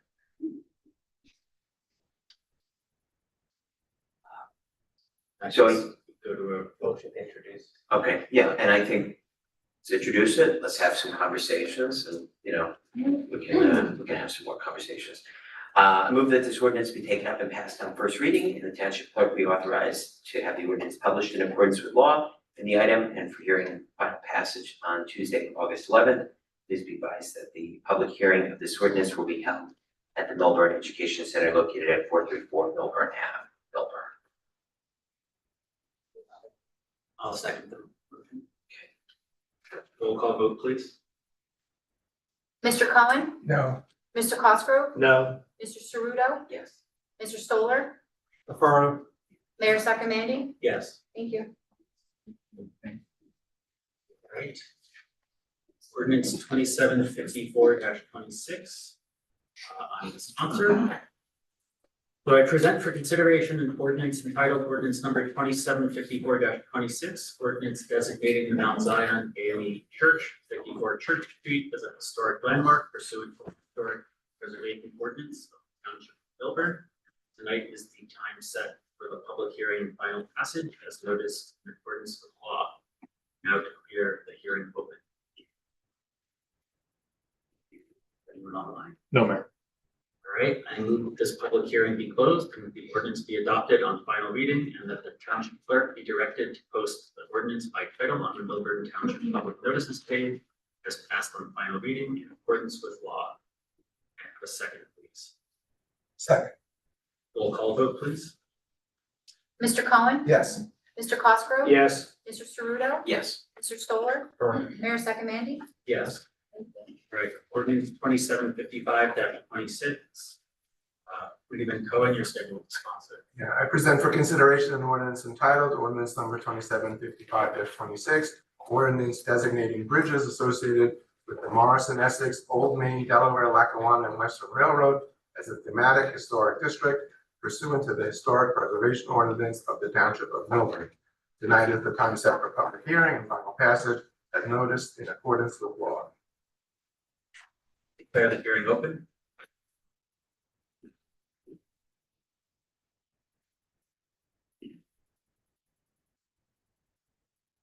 Gary Heller, Milburn, Short Hills. We had communication just with New Jersey Transit on this. I've had involvement in this in South Orange and Montclair. South Orange some years ago, the two crossings on South Orange Avenue and Third Street were all but falling apart. And we, the downtown and the town, covered them with laurels, fake greens, other sorts of things. Anything that you're doing with regard to these bridges, in South Orange's case, it was a very, very famous architect. There was the train station, the arches, there's some decals, tile and other things on the trestles. Certainly not against what you're doing, but one is New Jersey Transit. Two, we even contemplated back then, if any of you have seen some of the amusement parks and other parks around the world where there's miniature versions of the world where you walk in China, for example, and you can see, you know, the Empire State Building, the London Bridge, the Trevi Fountain. We contemplated back then before New Jersey Transit fixed their trestles of actually covering trestles on the downtown side by putting, by example, the Ponte Vecchio out of, you know, stucco. It would make it look real, relief and detail. The London Bridge, by example, you know, on the Main Street side of the trestle going up. I'm not advocating those things. In fact, when New Jersey Transit was saying you can't do that, we contemplated putting up stanchions, posts, and actually putting up, you know, whether a billboard or something out in front of the trestle because they were in such, you know, disrepair. I would just be conscious, one, of New Jersey Transit, number one, and two, that we commit ourselves, I'm not sure what genesis of this was, to just be careful. It could limit us in the future if transit is not maintaining its structures, that we may not be able to do something, or signs or anything else that you can put onto those bridges. Thank you.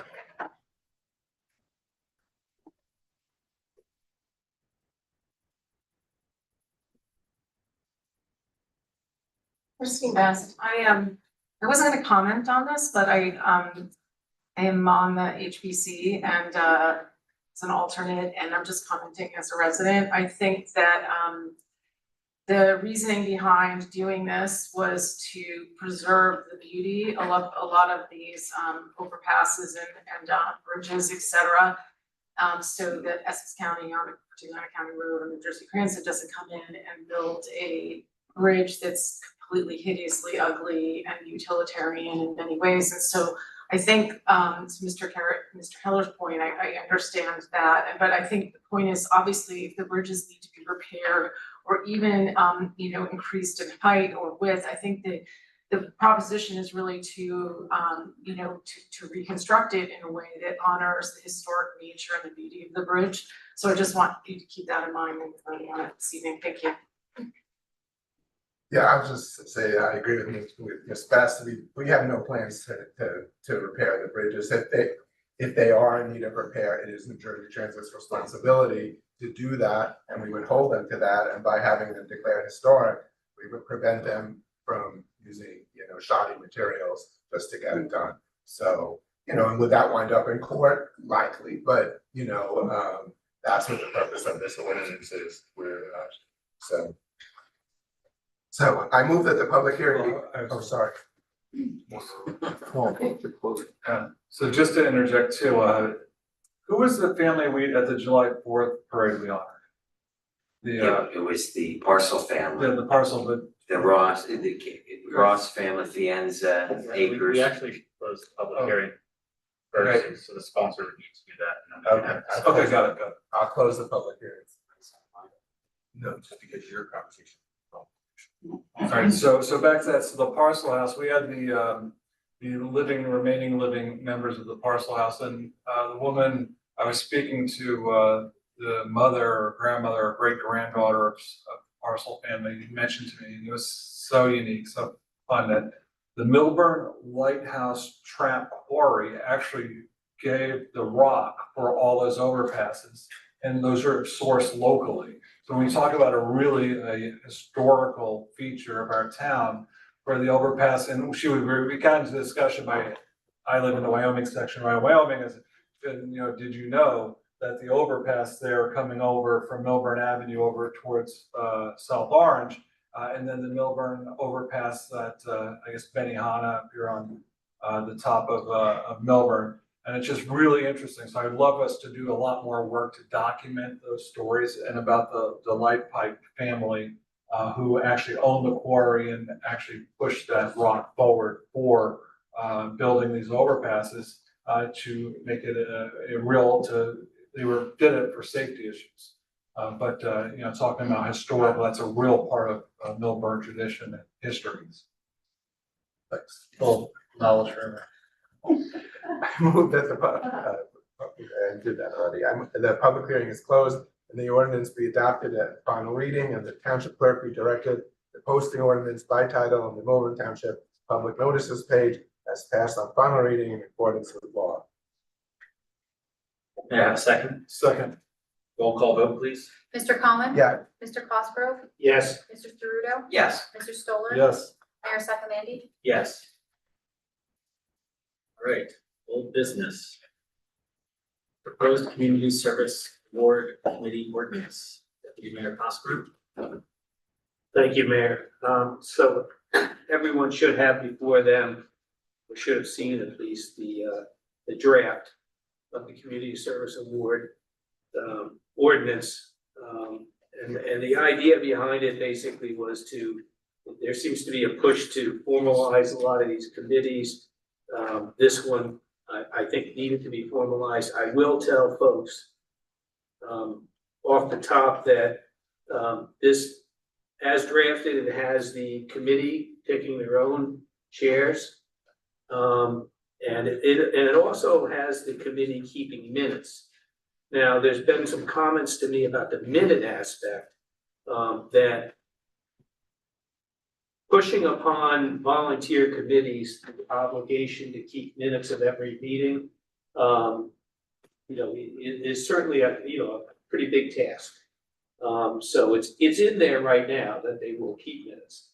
But perhaps the TC members want to give some thought to whether or not requiring minutes of every committee without providing the committee with someone to take the minutes in some fashion might be pushing a little more work on volunteers than we should be.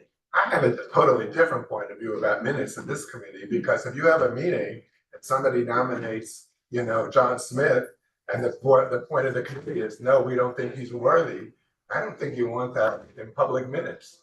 So to me, it seems to me that this committee should be exempted, or, because that should not be something that becomes public, that someone was considered and denied. That's a valid point. I think that it's good governance for all committees to keep minutes. Obviously, committees can be judicious in what they put in minutes, what level of detail is provided. But, if someone's going to be nominated for an award, I think we should also have minutes that show what the deliberations were and, the justification for why that individual is getting that award. This is for community service. And to me, I just think that it's good governance for all of our committees and minutes. And I think that it's not too onerous, especially with the technology we have nowadays for whoever the secretary is to, do a recording and have that be generated into minutes. So I think it's just good governance to keep the minutes in there. I don't know, in addition, even if somebody does get the award, I've never sat on this committee, but I'm sure that there's possibly some dissension. Again, not something that should be aired to the public. We're all neighbors, but we're not all friends. So, I just think, if you're only gonna put in the good stuff, then I'm not sure what the purpose of it is, because we have that whole, I don't know where it is now, that town will be renovated. We know who all the people are that who got the award, because their names are on the plaque. So if we're only gonna put the positive stuff in there, I'm not sure what purpose those minutes really serve. So, I think, I agree with the mayor on the governance aspect. I agree with the deputy mayor. I agree with everybody's points, okay? I think this is a committee, where could we find some compromise in the minutes, some recordings that the meetings took place, some recordings that, maybe they had X number of applicants, but maybe not the disclosure, very high level. I just think that might be critical. I hear you, Dave, on the staff, on the task. Is there typically a member of town hall that sits in these meetings? No. In the case that the secretary is not able to, maybe we could find some support, no? Sorry. Sorry. So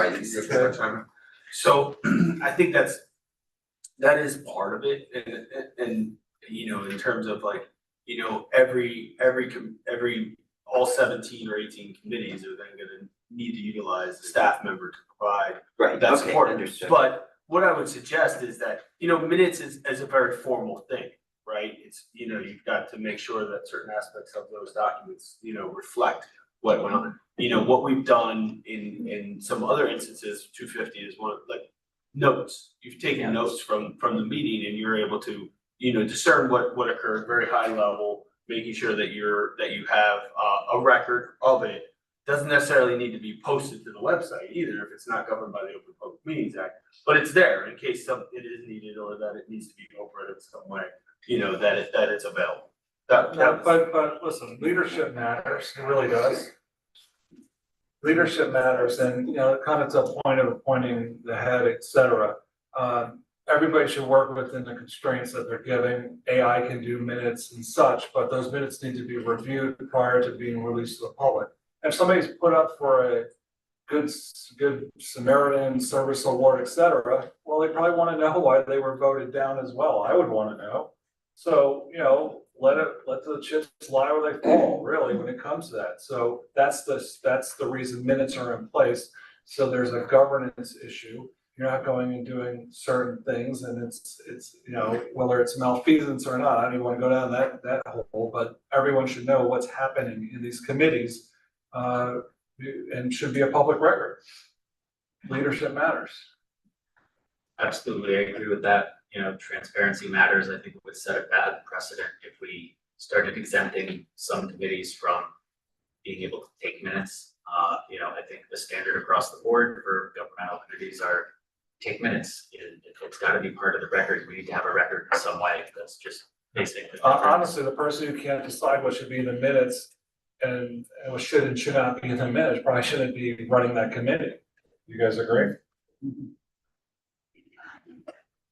Okay, so from what I'm hearing, maybe that, I would say my comment would be that minutes should be made, but should be, in a high level way. I don't know what you do. Do you write specifically, that? Well, minutes are not a the names. recording of everything that happens in that meeting. It's a representation, it's a write-up. It's, the person who's controlling minutes, they agree on them before you publish them, just like here. We all have to vote on the minutes. Yeah. My only thought on minutes, okay, is I know we all vote on them, but that they need to be accurate and they need to be complete. So I don't think we can say minutes and then only put in the high level part. Because the concept of minutes is someone could go back and to the point Michael made and a couple of people made is you'd be able to go back and say, okay, why was Dave Cosgrove not given the? To my point, it would be, the good comes with the bad. You're gonna have to put the bad, I never said just do the glossy highlights, sometimes you gotta put the ugly stuff in there. Well, no elected official is eligible, so.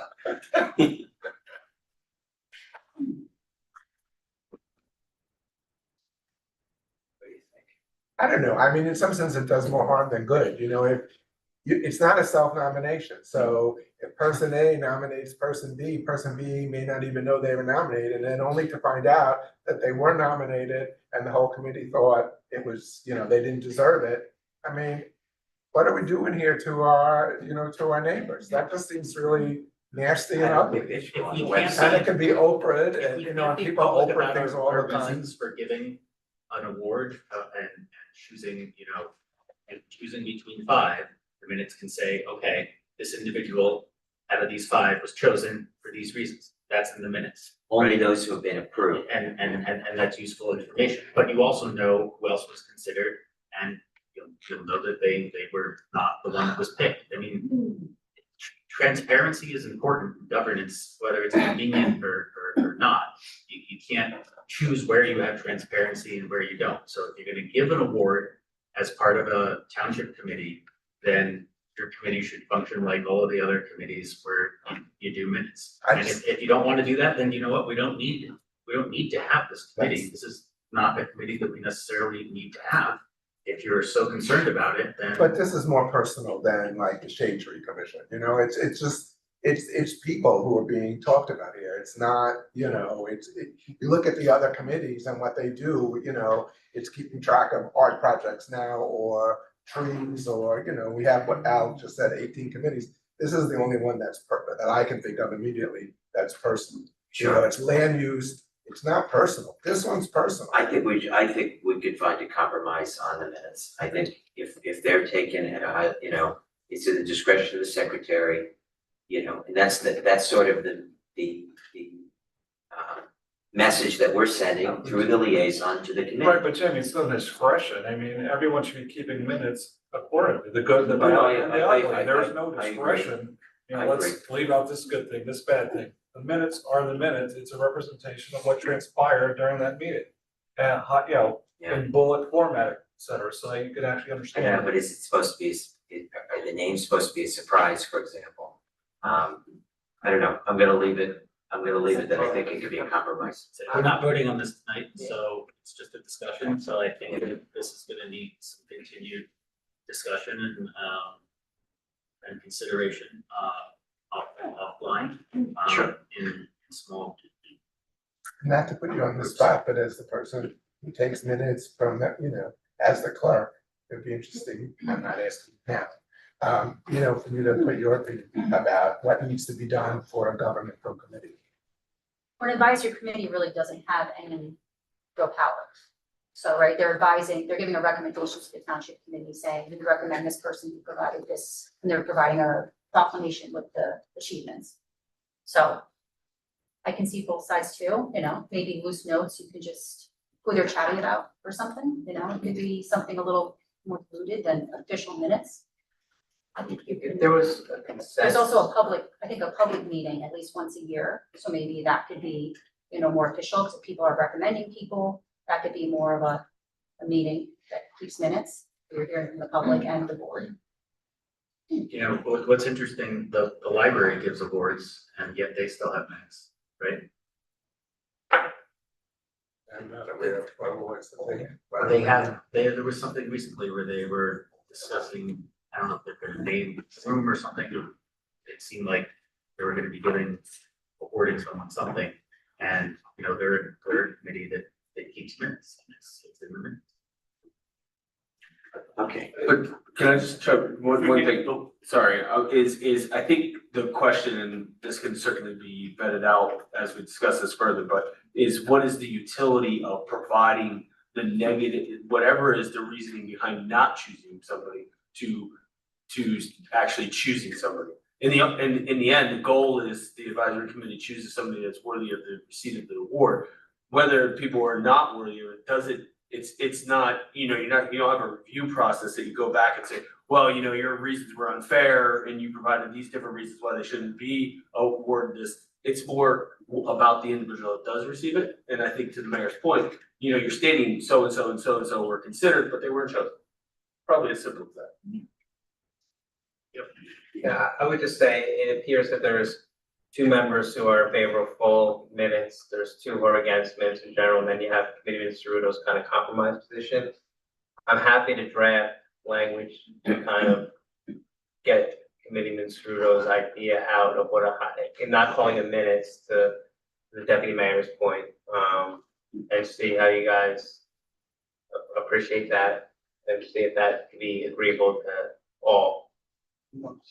And I think we're talking about section. I'm not gonna spray anything that has good minutes and bad minutes. You take the bad minutes out. That's not. No, it would be good minutes, bad minutes, wait a minute, it would be what this particular advisory committee's written takeaway should be from each meeting, in detail. Now we can have a step like a, what do you call it? Yeah, Example, yeah, an example of what do we want them to have provided. but no, you might not be in Name, favor of what it, are the but, things? I mean, that's just. Who attended, what's the next meeting, what was this? We had, how many applications, like have a little bit of a. All right, give it a run, give it a shot. Yeah. Hey, what am I call it? Stencil, Template. Template. Yeah, I that's what I was saying, to some sort of template.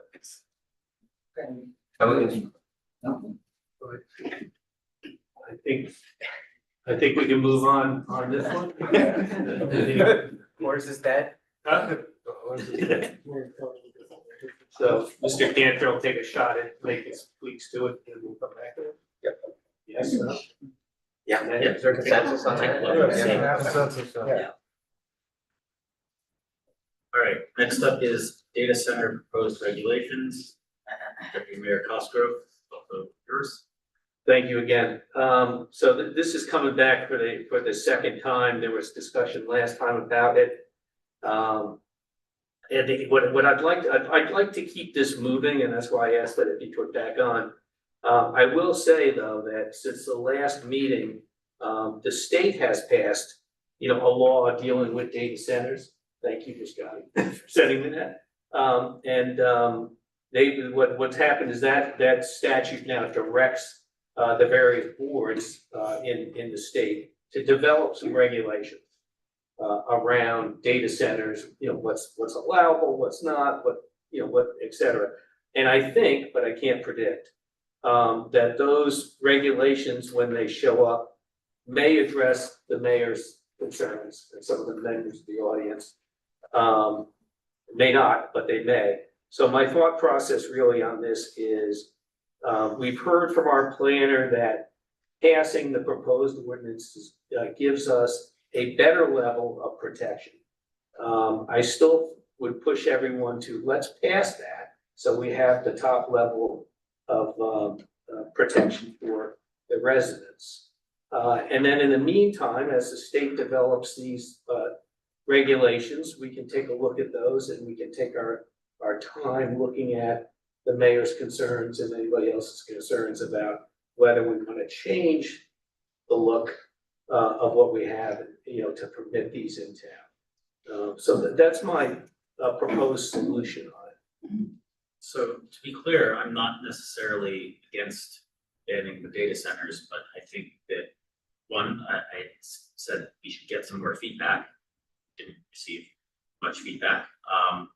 Two, the language as written, I have a problem with specifically because it was stated in a prior meeting that the ordinance was supposedly designed not to prevent, computer or server rooms for office space, but the way it's currently written, I think is flawed.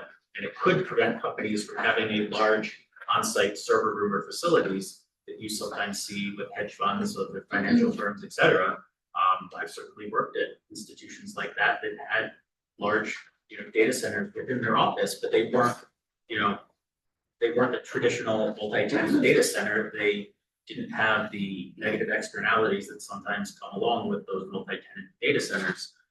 So I think the language needs to be worked on. I'd be happy to work with Graham on my concerns there, or we could have a subcommittee to look at this. But I just want to make sure that we're not limiting the tenants in our office buildings or potential future tenants in our office buildings from being able to have the necessary on-site compute facilities that they would need.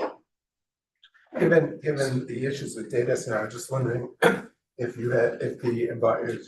representatives, the environmental commission looked at this issue at all? And should they, if they haven't, I think they should. I think we could certainly get their opinion on it. Yeah, to the mayor's comment, I would just say that section JD, as in David, says that the inclusion of limited server rooms, telecommunications rooms, network closets, computer equipment, et cetera, do not constitute a data center.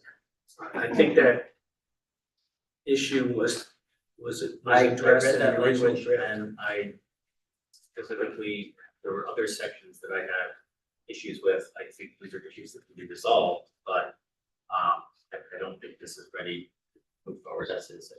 Mayor, 25 municipalities in the state have banned data centers, so why don't I'll pull some of their ordinances and I'll send them to you.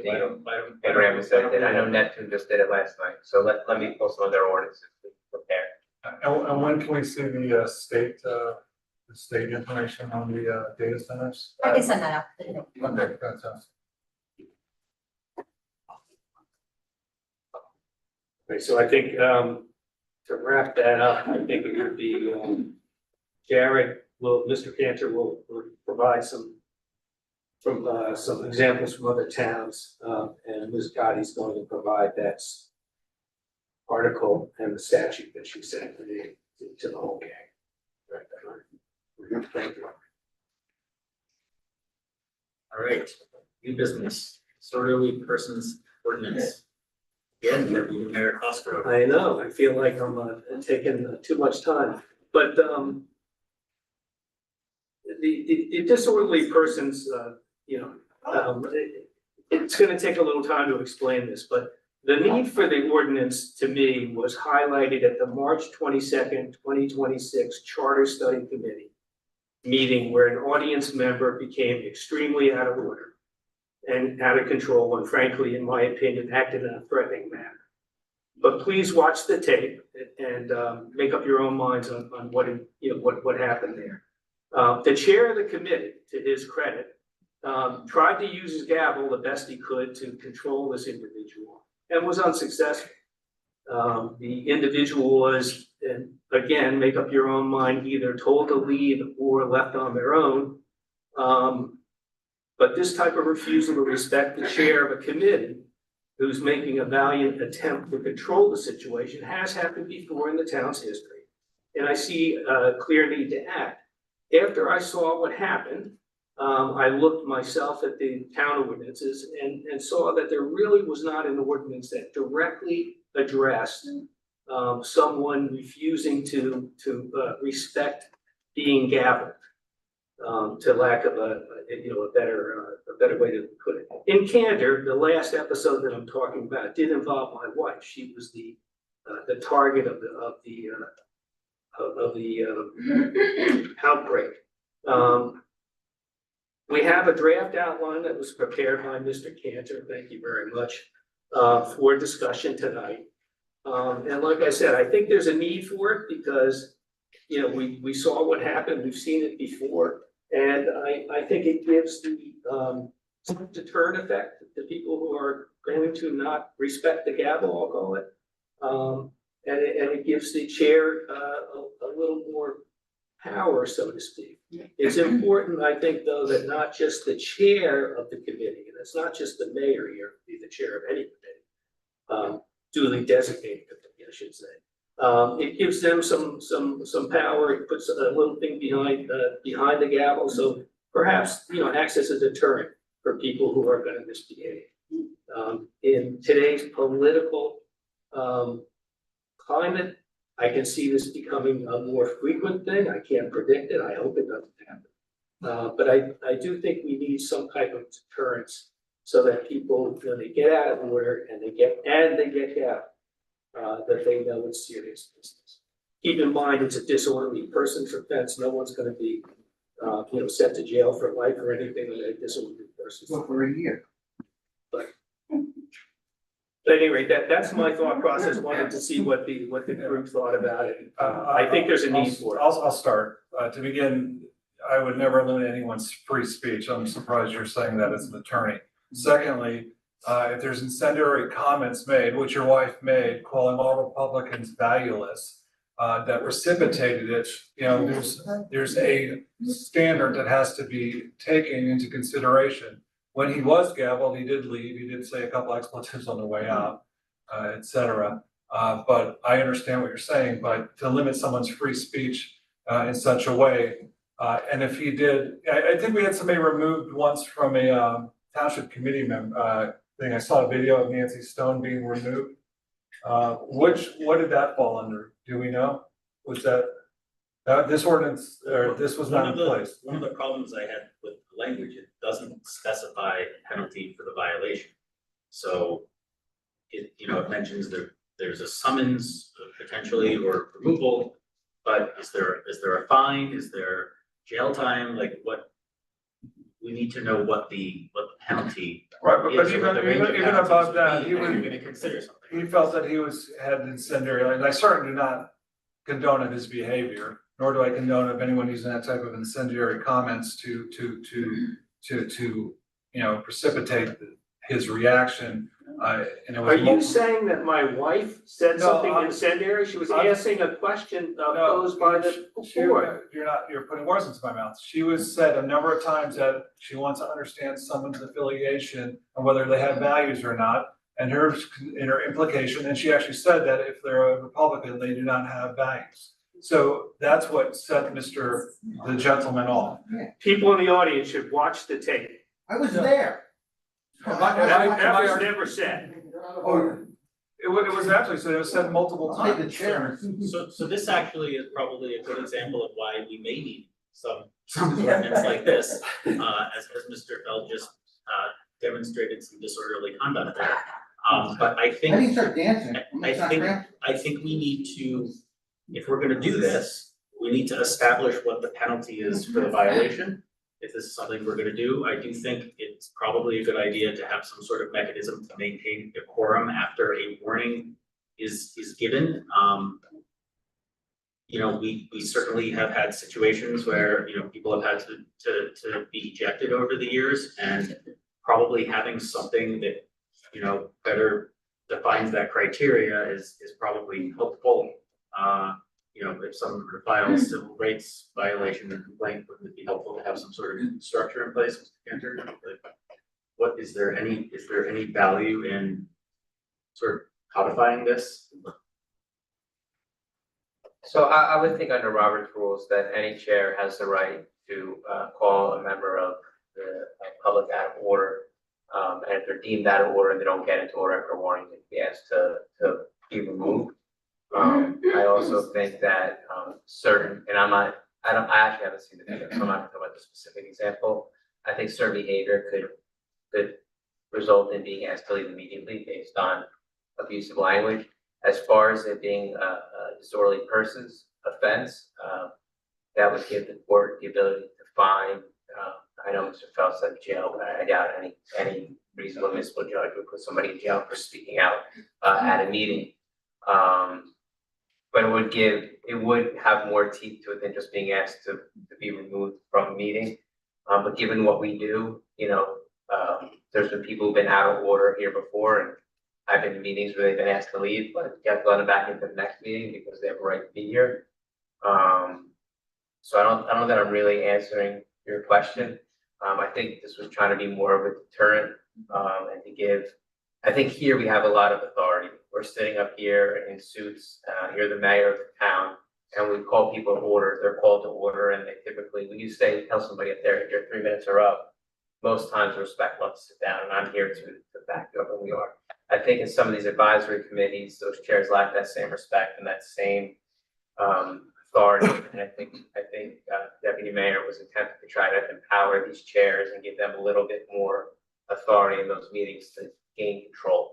I'm not saying I'm not for or against this ordinance. I was asked to put it together by the Deputy Mayor. I put it together. I think the penalties would be in line with any ordinance offense of municipality. Maybe that's too severe, maybe it's not. So I know with some of our traffic ordinances, we spell out, okay, this is the range of fines or the range of.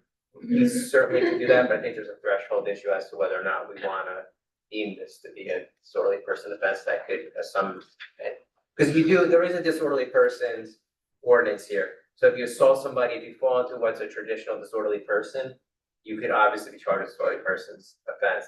This is creating a new category of disorderly person where you have a higher threshold for decorum in a meeting.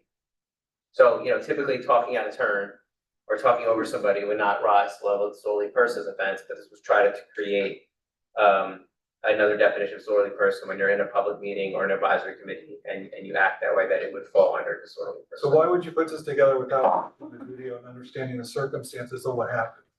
Because it's irrelevant. It's not really relevant to me as to what happened. I'm not trying to prevent something that happened prior. I've done this in other towns where we try to set the core rules on how to do it. This isn't designed to penalize the person or to say he was right or wrong in that instance. It was just simply, if there is an unruly meeting, I was asked to prepare something that would provide additional consequences to that individual. Okay, from Mr. Cosgrove's voice, he said this was due to his wife's comments and interaction with a certain resident, so I thought you would have watched the video.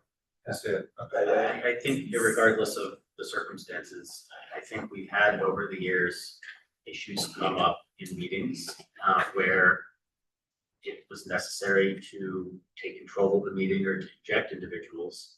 I'm not necessarily opposed in concept to this. I just think that we have to be careful so that we don't violate anyone's civil rights, free speech rights. But at the same time, I think there are certain standards of decorum that need to be met. I want to make sure this can't be abused. And I also think that we should clearly define what the repercussions are. Charge someone with this ordinance, we ought to have an understanding of what those repercussions are, and they should be commensurate with, what we think they, should be, right? You're not gonna send someone to jail for 5-10 years, Right, but, I mean, we couldn't, right? There's a. And we're not gonna be sending anybody to jail, it's whether or not a summons a complaint can be issued. What I didn't see here though is when you ask someone to leave, what if they don't? I mean, we moved away, I'm happy to say, but there was a time where we had a policeman at these meetings, at the planning board meetings, because things were getting out of hand. Fortunately, we're not there, today, but again, this is all well and good, and I think we should have it, but what seems to be missing is, there's a summons issued by, it says there's someone empowered to issue summonses.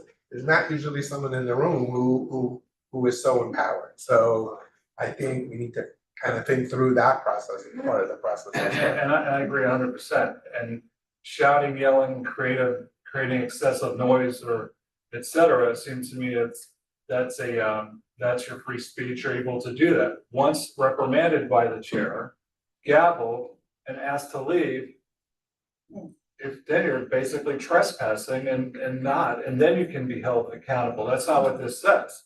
I think that's what this lady was trying to say.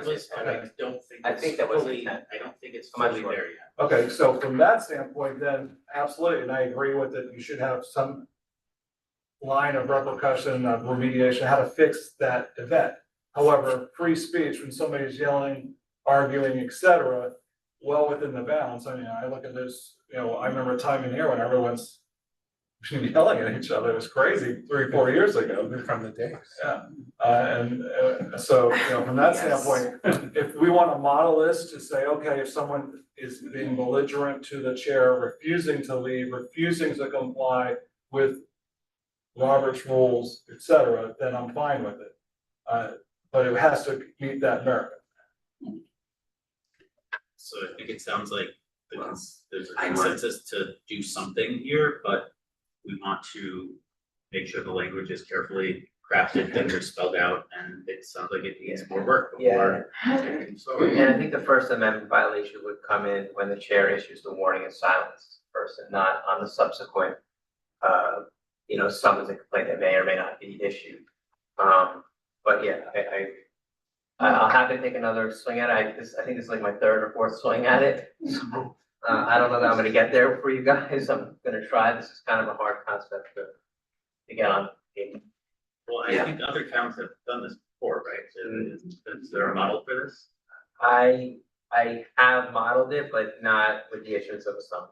I mean, I have issued what is, considered decorum for a meeting and what the chair's role could be and what the attorney's role could be in asking members to leave. But So basically you're saying other towns don't have. I don't know if they do or they don't, Mayor. I haven't seen it. And I really don't like the concept anyway. If you're sitting here yelling, you refuse to leave, okay, I'm gonna give you a summons. I would throw them in jail. If it rises to that level of a spectacle, throw them in jail. I mean, honestly, if they, who can't afford a $65 to $185 ticket or a $500 double parking ticket? Let's, from that standpoint. So if you're gonna put teeth in it, let's put some teeth in it. As I said, I think we need to define what the penalty will be. So let's have Mr. Cantor take this offline and perhaps we can all provide some feedback to help direct him as he's working to tighten this up and make it more complete. And we can take it from there. But I mean, I think we should have a mechanism to maintain decorum. There should be repercussions if someone is acting inappropriately and they have been warned and they do not stop that behavior. Then there has to be a mechanism to maintain decorum, but there needs to be appropriate penalties and we need to know what those are. And we shouldn't have uncertainty. Yeah, so I've just been listening for the most part. I think that's the right route. to leave it with Jared. Thank you, Deputy Mayor, for bringing it forward. I think it's something to be considered, and, I'm glad we don't have that kind of action up here like we did. And to Michael's point, came from the dais a lot of times as well, which was really disgusting. So we want to make it a welcoming environment in the audience and here. So I think best to just take it as Jared. And I would think a fine is probably I would the way to impose. go, Okay, because, yeah, I would I mean, impose a jail because fine. if somebody does something egregious, then they did commit a crime, meaning if they were to swing at somebody, or if they were, threatening somebody physically, then that is a crime, that's an assault. So we're talking about something less than an assault, but more than just, an adamant participant. Which is, Yeah, so we, again, define Yeah. the penalty. Yeah. First and foremost, protecting First Amendment. Excellent. Thank you. Great, second public comment. Should be fun. This public comment period is to allow for final comments from the community. When invited to speak, to offer your comments, please come to the lectern, clearly state your name and whether you are a Milburn resident and or a property or business owner. Please do not provide your full address, seeing as our meetings are recorded and are readily available to the public. A reminder that in order to help facilitate an orderly meeting, permit all to be heard, speakers shall limit their comment to 1 3-minute session. Reed Town resident, Shade Tree Advisory Board member. Not speaking on behalf of the board, just myself, but Ms. Jamie acknowledged me in the crowd. Just wanted to thank the committee as a whole for advancing that code revision, and for Mr. Rowe specifically for sponsoring it. I think it definitely gives the foresters some necessary tools to carry out her job, and to basically carry out the town's mission to advance its goals in terms of forest and tree management. So thanks for that. And also, since it came up, I just thought I'd make a quick design comment. I definitely would like to see the plan. I would appreciate if that would be posted for the Short Hills train station. I think Mr. Heller, in one of the information sessions, had made a very good proposal about maybe a traffic circle. I don't know if that would practically work, for the space, but that's a very good idea that you should look into. Thanks a lot. Thanks. Phil Kirsch, Milburn resident. There's some interesting issues brought up tonight. I just wanted to give some of my views. I think as far as the disorderly persons ordinance, I mean, it's such a fine line. And trying to picture this, I'm thinking that once somebody starts to yell or says something they shouldn't, uses language they shouldn't, and is told by the chair, to stop it, and they don't, I think pretty soon they get to something where they're, if they rush the mayor or they throw something, I think you get very quickly towards a law enforcement matter. And I think the police, if they're not there, have to be called. So I think, I'm not sure what room there is in between those. I think that's part of the difficulty maybe we're having on defining this. So maybe it's something that seems good in theory, but there's not really space for it. That's my thought on that. As far as the data centers, I think we're all being concerned about that, in this country now. I think as far as defining a dedicated data center where everything is a big warehouse that's churning out, thing for crypto or for AI, we should be able to differentiate that from support data. So even a large office with a certain number of servers without support for the office, I think if that isn't defined yet in the ordinance, we should be able to do that. Maybe even by square footage or number of servers, but I think those are a couple of things that, really are very different. Lastly, my personal feeling about the members of a committee, choosing their own chair. I feel it is more democratic, it's more appropriate as a rule. And I feel that after the members, they're volunteers who have been chosen or approved by the township committee or the mayor, and they're responsible people. And once they're seated there, and there is somebody from the township committee who looks in on that committee, I think they should be allowed to pick their mayor. I think they're perfectly capable. And I think if they tend to fall into something year after year where they just choose the same person, I think that can be addressed with at least a suggestion by the township committee representative. So I very strongly believe that all these committees, the chosen volunteers should choose their own chair, my opinion. Thank you. Jay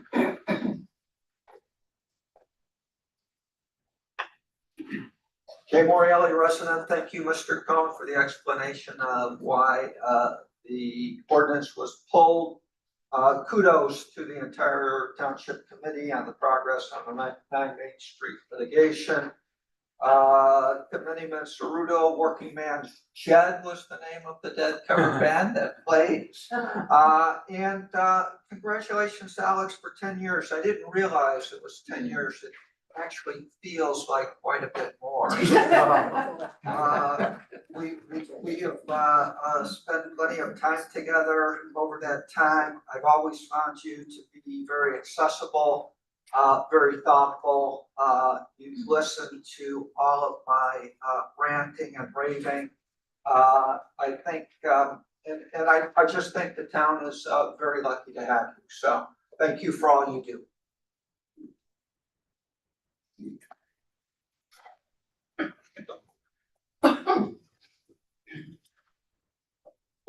I'm Jeffrey Feld. Just some comments from discussions for today, heated discussions. As regarding the minutes, regarding various advisory committees, I think we should be looking at Robert's rules, because usually Robert rules would control, and maybe when you start drafting the ideas, looking to that first, understand what needs to be in the minutes.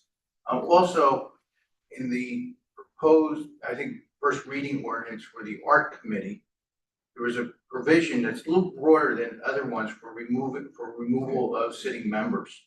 And you might, because it gives you about the rights, what has to be done to remove a sitting member, that you might want to look at all your other committee ordinances, or that you have a consistent pattern. Now, as to your free speech discussion, and disorderly person, be very careful.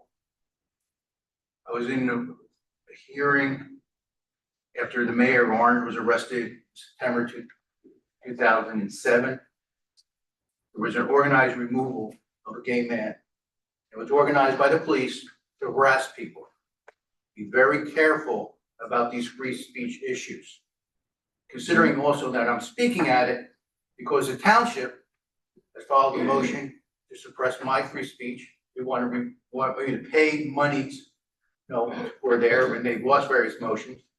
We had the city attorneys in their meetings saying they want to get a file a motion with the assignment to restrict my access. Based on what occurred tonight, I think half the community should be thanking me. I was the one that was the only resident that was in the meeting on July 30th, 2021, and look where it took us 5 years to correct that error. Be very careful going down limiting political free speech, citizens protecting and being watchful for the community.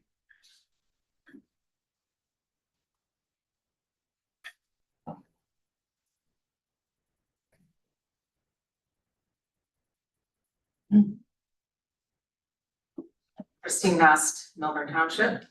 I just want to thank you very much, Frank and Ben and Jamie, for acknowledging what I have to say. I don't try to make trouble for the planning board, or for the planning board wasn't involved in this, but for the engineering. But I have a friend I watched somebody a builder build a retaining wall, literally not even a foot off her property line. And, I actually advised her because I know a lot about the laws, because I researched them, and because I've been affected. And, that was very upsetting to watch somebody that was on the planning board basically lower this person off. So I've seen a lot of things. I mean, there's a house that's still, their front yard's falling down. I'm really not sure how that got by engineering, but there's a lot of errors that happen. And Alice, this wasn't directed at you. It's just that I just want to bring that up.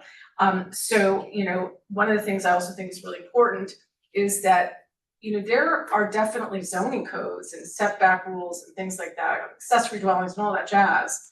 But engineering is extremely subjective. I mean, even though it's an art and it's a science.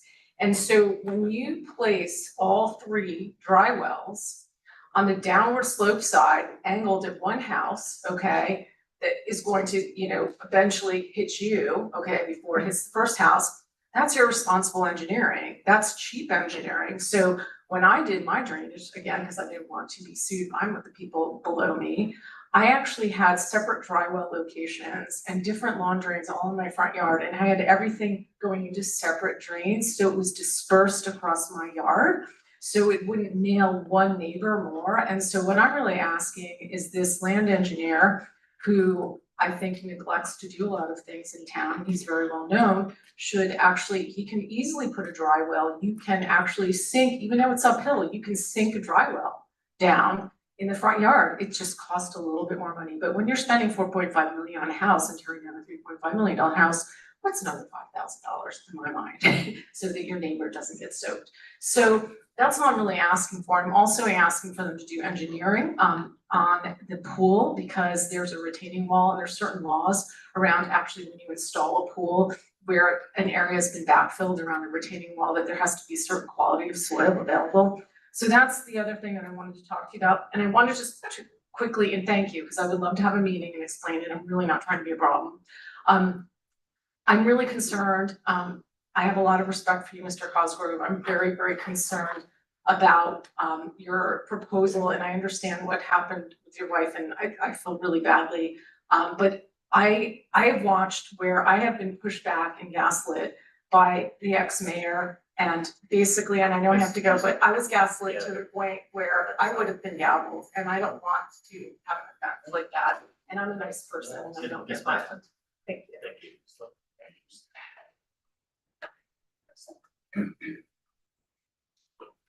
Carrie Heller, 343 Melbourne Avenue, 35 Main Street. Alex, probably nobody more than me and you know that it's been years. Alex was to the wolves, as many of us were when Complete Streets started. The town administrator left, I think, July 1st, 2016. Is that right? Tough period of time, and a lot of growing and a lot of awareness came about. In that context, the downtown. I'm pleased that the executive director has left. I think he was a complete failure. Very good at marketing.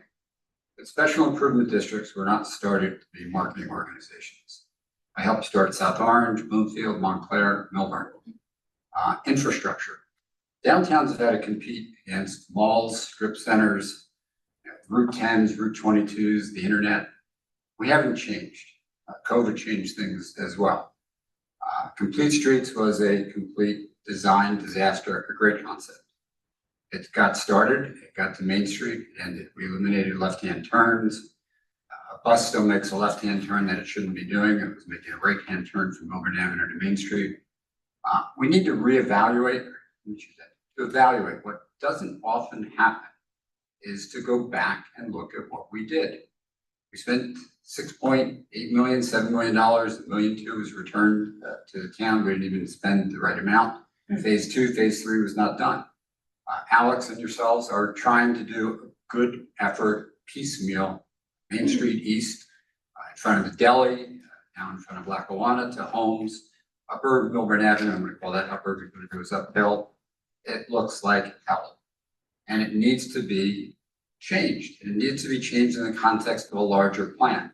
Complete Streets in that name or another name needs to be looked at again, and then may go for two-way traffic, they go for slip lane, then they go for the drop-off plan, the train station, the new project that Andy says.